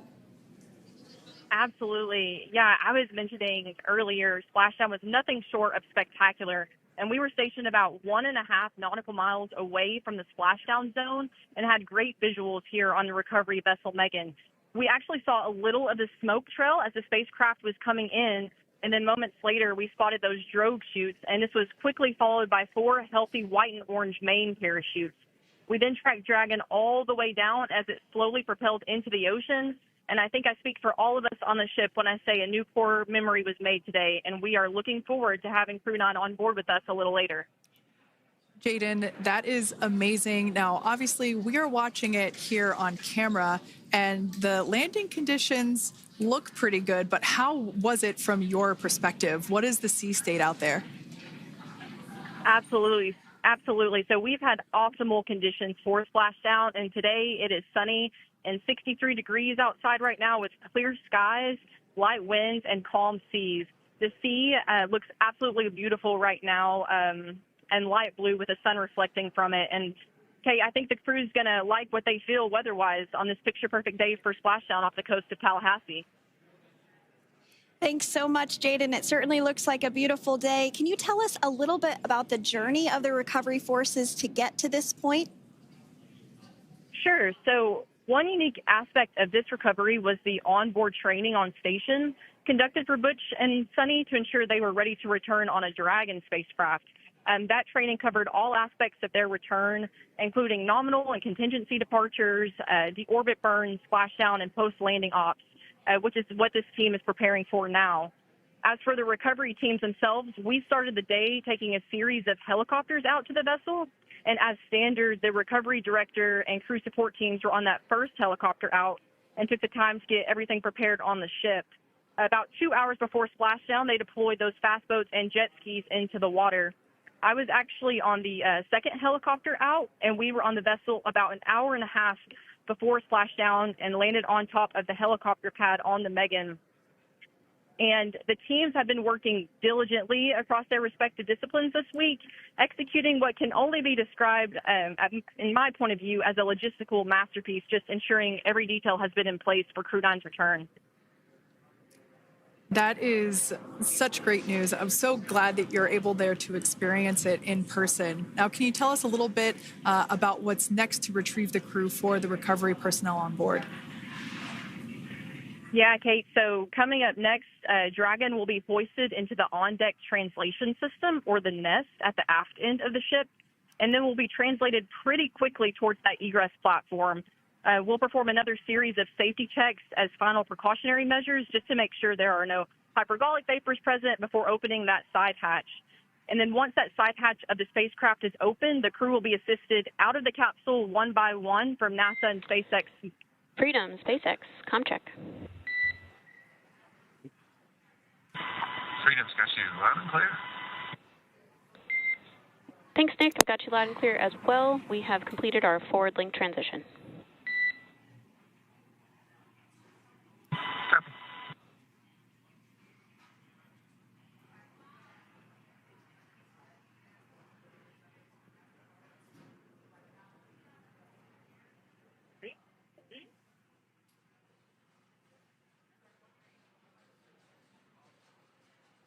And Jaden, if you did just want to go ahead and let us know what is next to retrieve the crew, we are continuing to get some great views on our screen, but I know you have an even better view yourself. Oh, yeah, Sandra, this view is absolutely unbeatable. So just to kind of finish off what I was saying is once that side hatch of the spacecraft is open, that crew will be assisted out of the capsule one by one from NASA and SpaceX medical personnel, where they will then head to the med bay. And after those medical checks, they will get on that first helicopter out and arrive at the airport, where they will then board a NASA plane and then head back to Houston, Texas at the Johnson Space Center to begin their post-flight period. And we're eager to see the Crew-9 astronauts back on Earth, and we'll keep you updated on every moment of this process. With that, I'll toss it back over to you guys in Hawthorne. Thank you so much. That was Jaden Jennings, NASA Public Affairs Officer, who watched Freedom splash down firsthand from the recovery vessel. Megan, thanks so much, Jaden. So we are continuing to get these great views on our screen here of Freedom. As we mentioned, it splashed down at 2:57 p.m. Pacific time off the coast of Tallahassee, Florida. The recovery personnel are continuing to step through procedures to hoist Dragon onto the recovery vessel Megan there, which is now coming into view. You can see just how close Megan is at this point, and that's that helicopter pad that Jaden was just discussing, where the crew will fly off of onto the coast of Florida, and then eventually they'll fly back to Houston. Just underneath that helicopter pad is that translation deck where we will see the nest once it is loaded up with the Dragon spacecraft on board. The nest will be translated to the forward end of the recovery vessel, and that is where our Crew-9 team members will egress from the Dragon spacecraft. Now, here on your screen, we can see dolphins, actually, who want to come and play with Dragon. Now, one of the fast boats there in place, working to assist the recovery team member. It's incredible. I just love these views. We really see them even better in daytime, but just seeing the recovery team work in tandem to step through each step, to step through each operation. Obviously they're getting quick assists from the honorary part of the recovery team, those dolphins in the water there. Now, the recovery team member that is crawling around the Dragon spacecraft. Earlier we saw a view where it was like a spider monkey pose. We can see that individual now standing in the bucket where the main parachutes were stored while Dragon was on orbit. Obviously, those main parachutes were utilized for splashdown today. They were deployed and cut from the Dragon capsule, and one of the other fast boats of the recovery team working to pull those out of the water. Now, the recovery team member that is there working on top of the Dragon capsule, earlier we saw that person performing safety checks. Now we can see some harnessing being placed around the capsule. This harnessing is what will be used to lift the Dragon capsule out of the water and onto the recovery vessel. Wow, we got a cute little pod of dolphins. It wasn't just one or two. I mean, that water just looks beautiful. We had ideal splashdown parameters today. Obviously, wave height, ne'er a concern. The weather is beautiful, as Jaden mentioned, in the 60s, sunny. Looking forward to seeing Crew-9 exit the capsule here shortly once they get hoisted onto the recovery vessel Megan. We can see that recovery vessel slowly but surely closing the distance there between, oh, Dolphin Cam back again. We can see that the Dragon capsule and the recovery vessel, that distance is closing. Again, this is just one more step as we continue to work recovery operations for Dragon Freedom, and we anticipate the lift of the Dragon capsule to occur here in just a few minutes. Now, once all of the rigging is on the capsule and it's hooked up to the recovery vessel, we will see the hydraulic arm, which is that kind of like bridge-like structure there at the aft end of the recovery vessel. We'll see that articulate backwards, and that's a good sign that we're getting even closer to pulling the capsule out of the water. It will then move forward, and the capsule will be placed inside of what you can see there is basically a basket. We call it the nest, Dragon nest, where that's where the capsule will be placed in order for it to be translated to the forward end of the vessel and for the astronauts to egress. And before that does take place, we'll have potentially views of the rigger go ahead and jump off of the spacecraft there. That typically occurs when the spacecraft is a little bit closer to the recovery vessel, and we usually get a really good view of that particular operation from one of the onboard cameras from the recovery vessel. That is an operation that I have a lot of respect and admiration for, that individual that does that.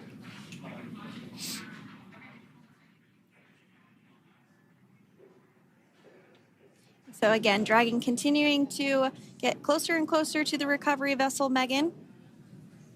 You see some of those ropes now coming into view as well.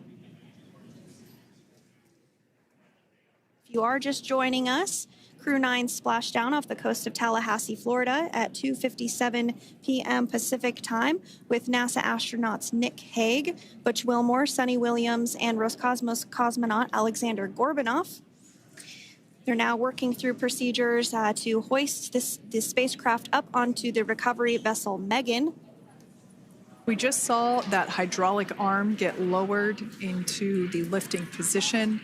That arm will be the mechanism that is utilized to lift Dragon up and out of the water and into the nest located there at the aft end of the recovery vessel. And the recovery vessel being used today is, as we mentioned multiple times, is named Megan, but that's actually after NASA astronaut Megan McArthur, who flew on Crew-2 a couple of years ago.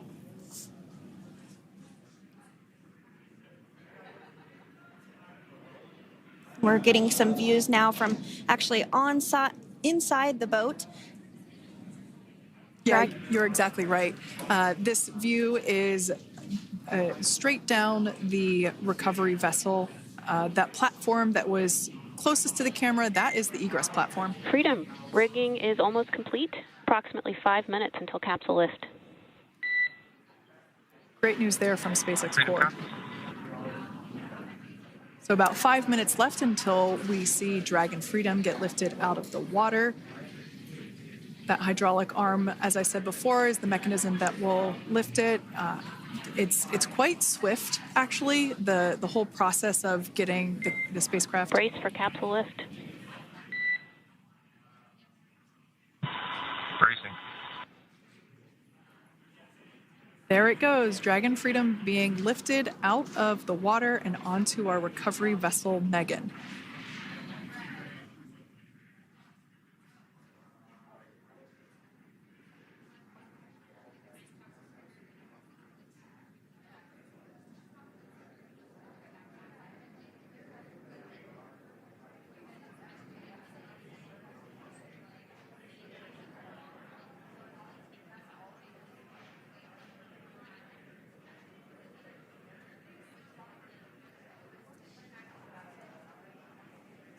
So once securely on, Welcome aboard the recovery vessel.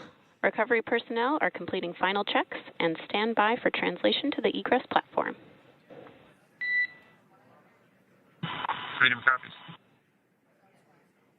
Great news there, letting us know that Dragon Freedom has been successfully recovered from the water's surface. If you've just joined us, we had an on-time splashdown at 5:57 p.m. Eastern Time, and we can now see that the water recovery operations are continuing to progress. The nest where the Dragon spacecraft is located is going to get moved forward. This will happen after one of the recovery crew members does some checks, and we'll also see some hosing. Obviously, the spacecraft splashed down in salt water. Salt water is corrosive, and we want to try and rinse out as much of the salt water as possible to reduce that corrosion on the metallic structures. So we can see some guidance there being provided, really steering the spacecraft properly into the Dragon's nest. And it's been 30 minutes since Dragon splashed down, and as you can see there, the spacecraft is already on board the recovery vessel Megan. Things continuing to move very smoothly today throughout the entire operations from the deorbit burn up until this point as well. And Freedom, it looks like the positioning wasn't quite right, so they are working on repositioning the capsule in the nest now. Okay, copy that. Thanks. And with that, the team is just going to adjust the Dragon spacecraft a bit so that it's in the right position ahead of translating up a little bit closer ahead of the side hatch. So the team is now going to step through the procedures to ensure that that takes place. While Dragon does fly itself autonomously, it clearly is unable to park itself autonomously. We want to make sure that the Dragon capsule is properly seated there in that nest.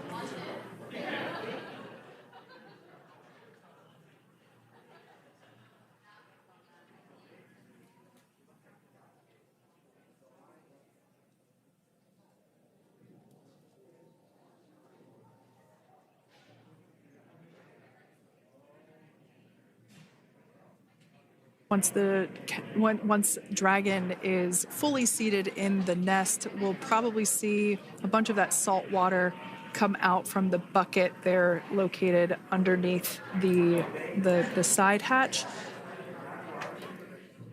See some salt water splash out. As I mentioned before, one of the recovery team members will begin hosing down the exterior of the spacecraft.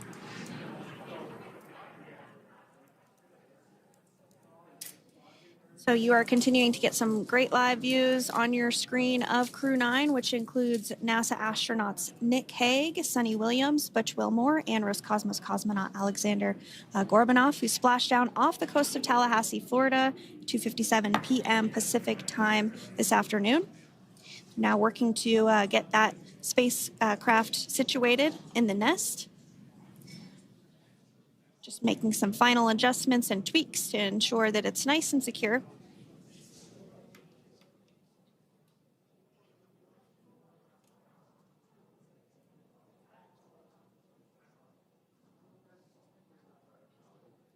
Once the spacecraft is seated and secured and oriented correctly in the nest, Dragon will be moved into the hangar located underneath that helipad that we saw earlier from the aerial views during recovery.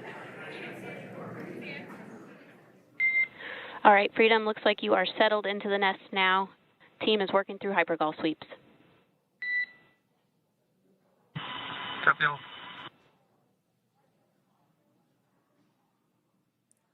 Call out there telling us that the recovery team is doing the second round of those hypergolic sweeps.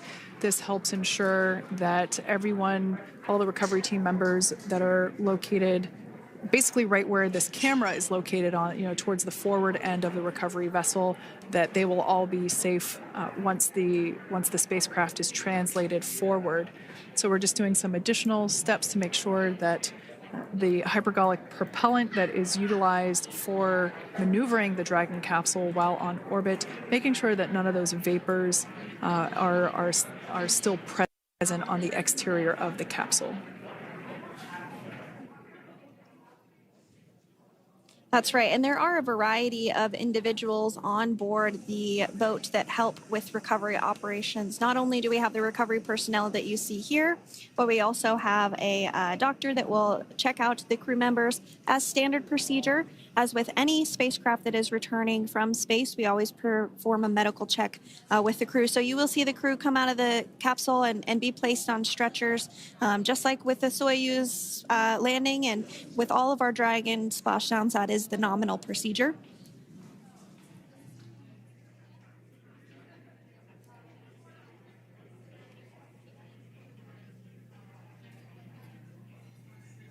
We'll stand by to see Dragon Freedom translate or scooch up a little bit closer to the camera angle that we're seeing right here.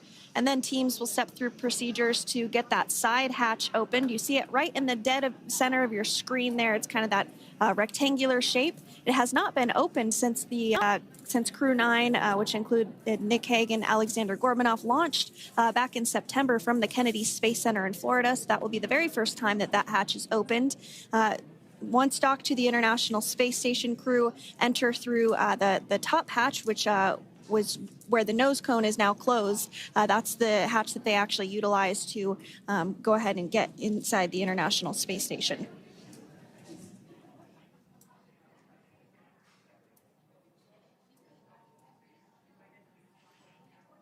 So as we get a little closer to that hatch opening procedure, you might start to see more individuals come into frame for some of that support.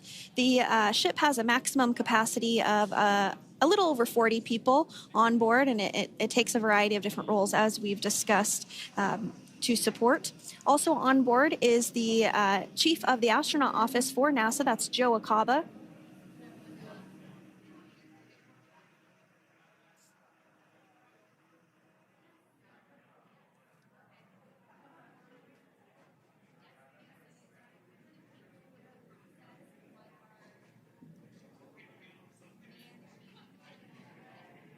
Now, while we are standing by for translation of the Dragon spacecraft to the platform there, the recovery platform that we see in the foreground, it is important to note that Nick, Suni, Butch, and Aleksandr will be getting assistance from the recovery teams while exiting the spacecraft. This is the same process for any returning long-duration crew members. As you could imagine, returning to a gravity environment can wreak havoc on our vestibular system, which is responsible for maintaining balance and motion. Of course, safety is our number one priority with this operation, so we'll see the crew members helped out of the spacecraft one by one, and they will be assisted the few feet to the medical quarters aboard the boat. And on board Dragon are three veteran space flyers. That includes Nick Hague, the commander, as well as Butch, Wilmore, and Suni Williams. Aleksandr Gorbunov is completing his very first space flight on this mission, and he completed 171 days in space along with Nick Hague.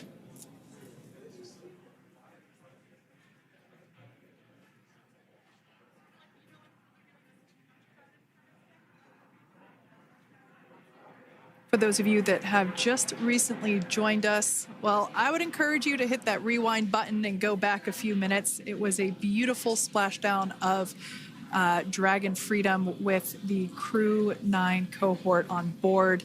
They had an on-time splashdown at 5:57 p.m. Eastern Time, 2:57 p.m. Pacific Time. We can see that the spacecraft... Freedom translation is in progress. Copy, and seal it. We can see that spacecraft was successfully recovered from the ocean surface and is now being washed with fresh water, as obviously they splashed down in salt water. So we're trying to rinse off as much of that salt water as possible. And we can see the spacecraft continuing to move closer and closer to that recovery deck. Freedom, the crew is working on side hatch opening now. Expect hatch open in about 2 minutes. Okay, copy that. And Kira, just wanted to say that you guys, you and the team did an awesome job, both uphill and downhill. Just really, really impressed. Thank you. Thanks, Nick. It's been an honor.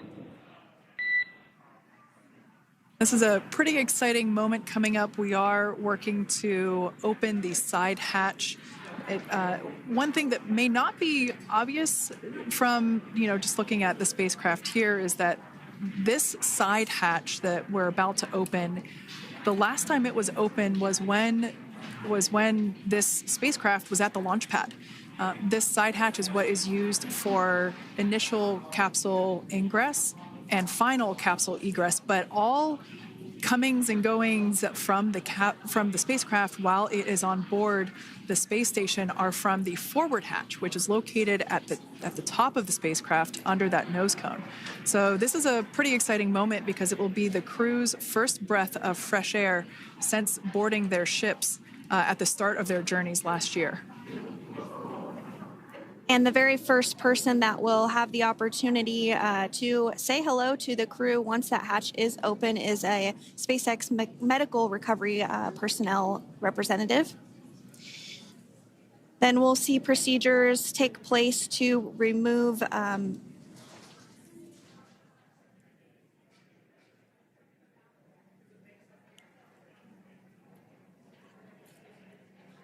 the footrests of Dragon. That will just help the recovery personnel get a little bit more room to access the crew and help get them out of the spacecraft. Yeah, you're absolutely right. Safety is, once again, top priority here, and removing those footrests from all 4 seats will be helpful as a SpaceX recovery team member will actually go into the capsule into Dragon Freedom to help the crew members unbuckle and stand up, and essentially we'll also see a fun little slide be put in place to help the crew members exit the spacecraft safely. So yeah, we're going to remove all 4 of those footrests to basically give a little bit more working room inside the spacecraft. That's right. And we did hear the go for that hatch opening, so we're just a couple minutes away from being able to see that. And then we might be able to get the chance to see a couple of views inside of the Dragon and see the crew following their splashdown. Now, opening that side hatch isn't quite like opening, the door to your car. We have to depress the seal around the side hatch, as well as, we'll now see them open that side hatch up.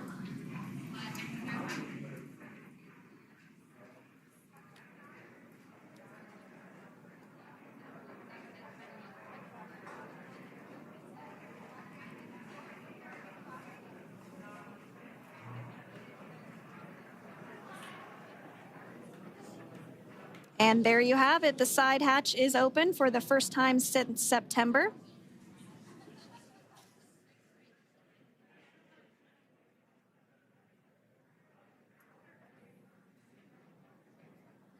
We can see some of the protective equipment there that was brought into frame that will help protect the edge of the side hatch, one from any potential damage. Oh, we can see the recovery crew member there taking photos of the side hatch seal. This is part of the standard operation for recovery. These photos will get saved into our procedure. We'll then install that protective frame around the side hatch. This helps to ensure that the side hatch itself, the edges of it, incur no damage while crew members are coming out from the spacecraft.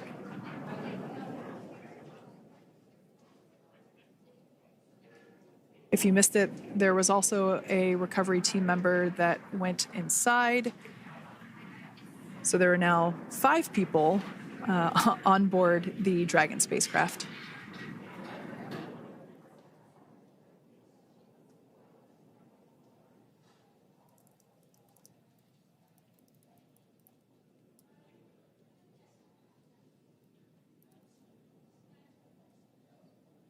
And if you are just joining us, it has not yet even been an hour since Crew-9 splashed down off the coast of Tallahassee, Florida at 2:57 p.m. Pacific time.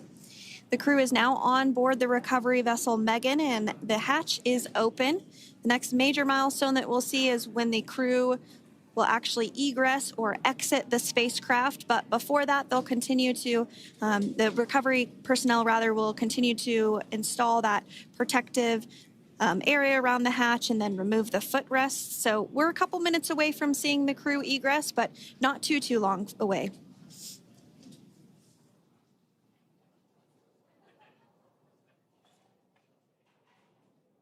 We'll probably see those footrests being handed out here in the near future, as I mentioned before. Oh, of course, we got to get a well-documented photo of the moment. Although we can't see it from here, I'm pretty sure there are 4 smiles on board right now. And we did hear that report out from the commander, Nick Hague, following Splashdown, that there were four smiles as far as he could see. Yeah, capsule full of grins. Now, generally speaking... And there we do see Crew-9, some happy waves, smiles all around back on Earth.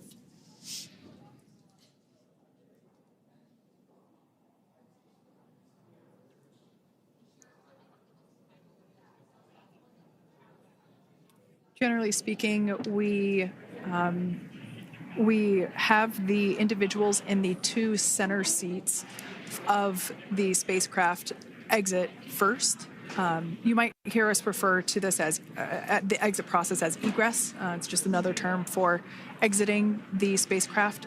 Generally speaking, we most of the time have the 2 center seats egress first, as it makes moving around inside the capsule a little bit easier.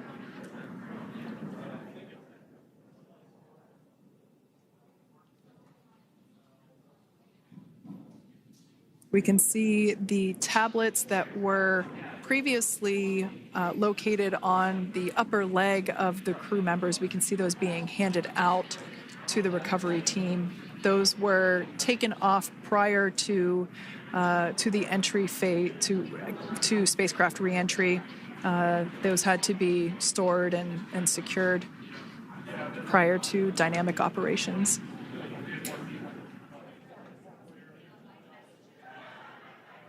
It looks like we are starting to see the footrests also be removed. I just saw one there on the screen. There are 4, of course, 1 for each crew member.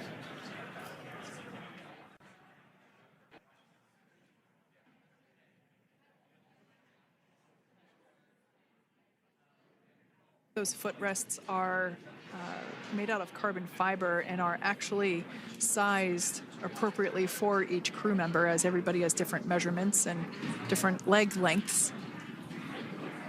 Same goes for the armrests and the bucket length of each seat. We size those appropriately for the crew members and to ensure their comfort and safety. I believe we just saw the little ramp that is used to help slide the crew members out from inside the spacecraft. And once the crew does exit Dragon Freedom, they will be placed on to a stretcher to go to a medical bay for medical checkouts. This is standard procedure for all Dragon spacecraft flights that Splashdown crewed, as well as for our Soyuz spacecraft that land in Kazakhstan.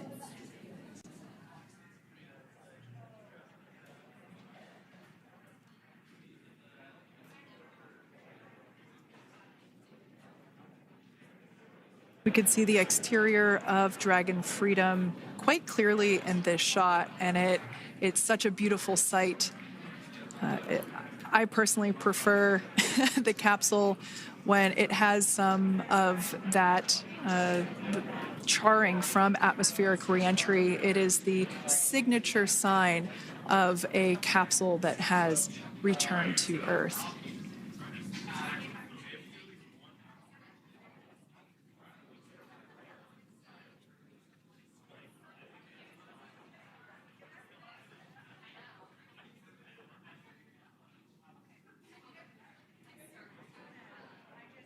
Continuing to stand by for our first crew member to egress or exit Crew Dragon Freedom following their splashdown at 2:57 p.m. Pacific time.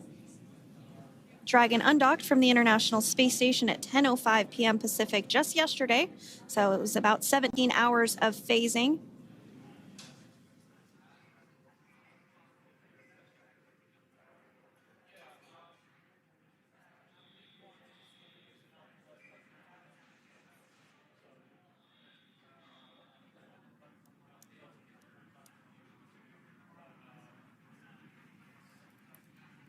And while on board the International Space Station, Crew-9 contributed to 900 hours of science, over 150 research experiments and investigations, making great use of the microgravity lab of the International Space Station, which celebrates 25 years of continuous human presence this November.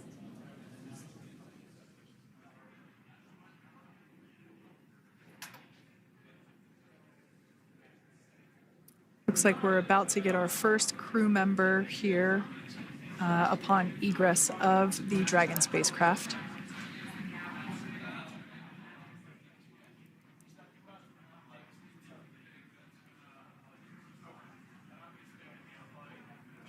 So we are standing by for that egress. Outside of Dragon, you do see one of those stretchers. This is the expected procedure as the crew will be taken to medical facilities following their exit from Dragon.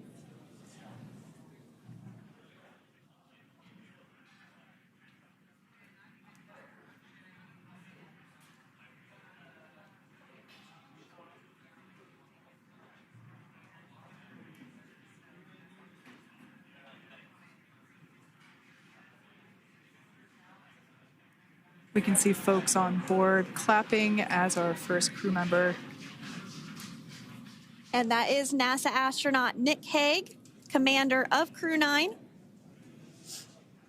now out of Crew Dragon Freedom. Some smiles, thumbs up, and a wave. Can't get any better than that. Yeah, that is one happy camper, that's for sure. As we said before, it is standard procedure for all of our long-duration crew members to receive assistance upon egressing from the spacecraft. We basically help them move off of the recovery deck and into the private medical quarters for their initial consultation with the SpaceX flight surgeon. So we'll see that take place for all 4 of our crew members today.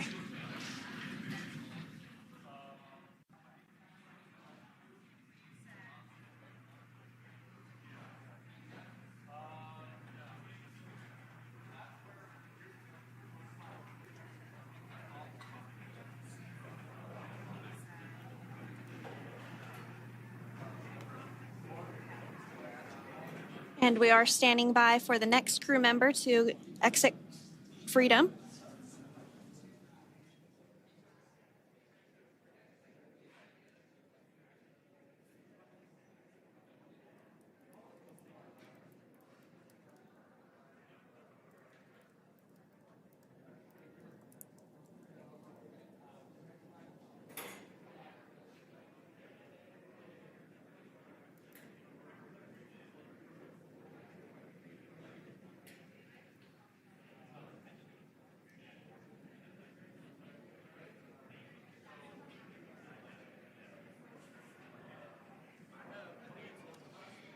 Next up out of the capsule, we expect Roscosmos cosmonaut Aleksandr Gorbunov.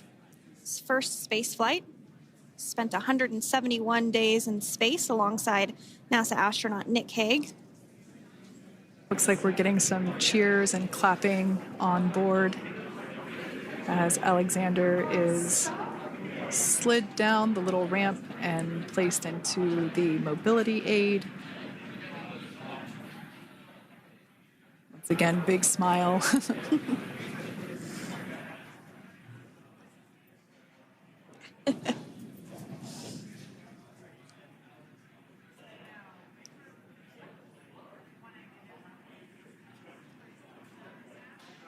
Now, the 2 crew members remaining in Dragon are NASA astronauts Suni and Butch Wilmore. They completed 286 days in space. One of the remaining footrests being removed from the Dragon spacecraft.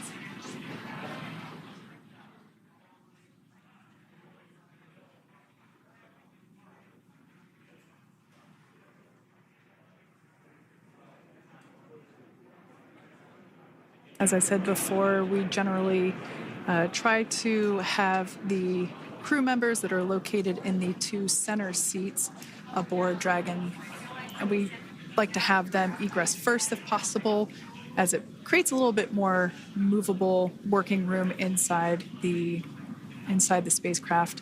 There is a recovery crew member inside that is helping all of our Crew-9 crew egress or exit from the spacecraft.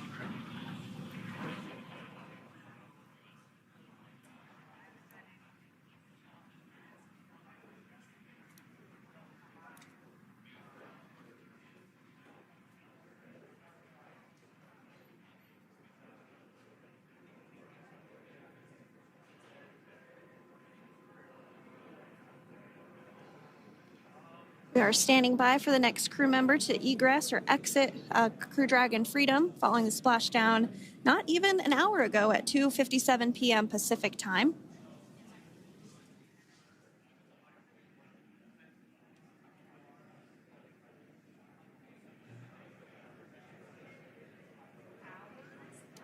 Really have the recovery operations down pretty quick at this point. Yeah, it's pretty incredible to think that, just 5 years ago when we were doing the initial demonstration missions of the Dragon for Crew Dragon, that now we're under about 30 minutes for, to retrieve the spacecraft from the water, and just several minutes here while it's been on board, and to get everyone, really to get that side hatch open.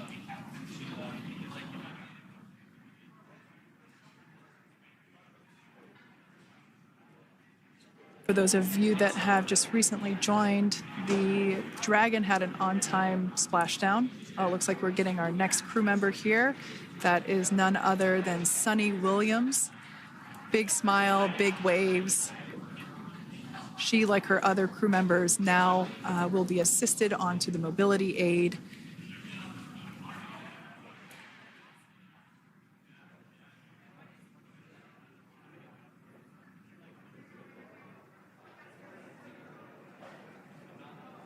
There we have it, some waves, some thumbs up, and some smiles. Definitely seems to be a theme among all recovery operations. Absolutely. And of course, that leaves NASA astronaut Butch Wilmore inside Dragon in seat 4.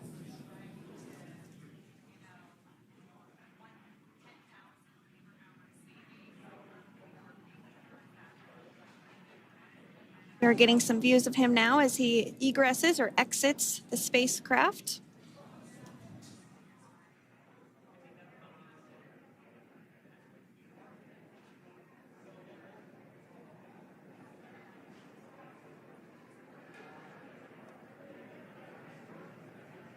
Once again, some elation and cheers there from Butch Wilmore. As we mentioned before, returning to Earth coming from a microgravity environment can wreak havoc on the body. So it is customary and just standard procedure for all of our long-term space residents to get assistance once they are back on board the recovery vessel.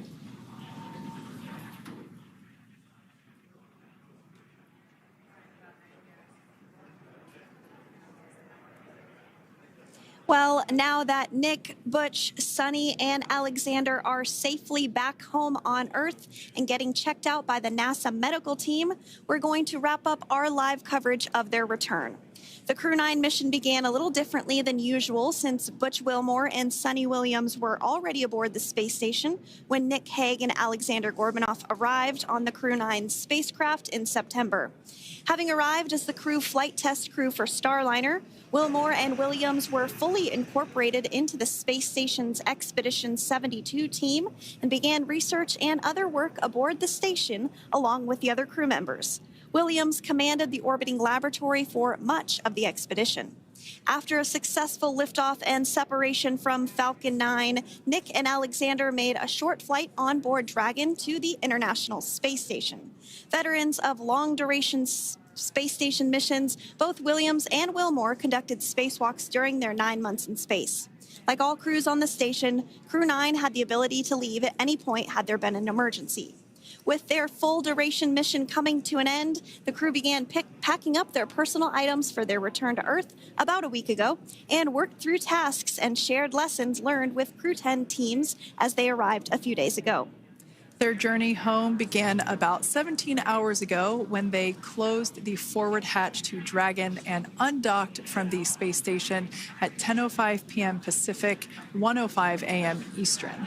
After 4 successful departure burns and a phasing burn to line up their orbit, Nick, Butch, Suni, and Aleksandr rested for a few hours before waking up to prepare for re-entry this morning. We jettisoned Dragon's trunk and performed our final on-orbit maneuver, the approximately 7.5-minute-long deorbit burn, and that occurred at 2:11 p.m. Pacific, 5:11 p.m. Eastern Time. And that sent Dragon on its path home. The spacecraft re-entered the Earth's atmosphere and slowed its descent with successful deployments of 2 drogue parachutes and 4 main parachutes, with the final splashdown occurring off the coast of Tallahassee, Florida at 2:57 p.m. Pacific, 5:57 p.m. Eastern. Following that successful splashdown, we saw SpaceX recovery experts move in and prepare Dragon Freedom for its lift onto the recovery vessel. And just a little less than an hour following splashdown, we saw Nick, Suni, Butch, and Aleksandr make their way out of Dragon and into the recovery ship's medical facilities, safe and sound. Next up, they'll catch a helicopter flight back to shore, where they'll transfer to aircraft that will take them home. The astronauts will take a NASA plane for the short flight back to Houston, where they'll be reunited with family and friends to bring an end to this mission. It's been an honor and a privilege to share their journey with all of you as we continue this new era in human spaceflight. Return today marks the end of the direct handover we executed after successfully launching the Crew-10 mission to the space station just last week on Friday, March 14th. Thank you, as always, for joining us for tonight's coverage of the splashdown of Crew-9. Remember to follow SpaceX on X and NASA online and on social media for updates for the very latest on crew and cargo flights to and from the International Space Station. And we'll continue to share the progress of Nick, Suni, Butch, and Aleksandr on social media as they travel back home. We do also have a post-splashdown media briefing coming up at approximately 4:30 p.m. Pacific, 7:30 p.m. Eastern, where leadership will share a final update as we conclude this successful mission. So, from all of us at NASA and SpaceX, welcome home, Crew-9. So long.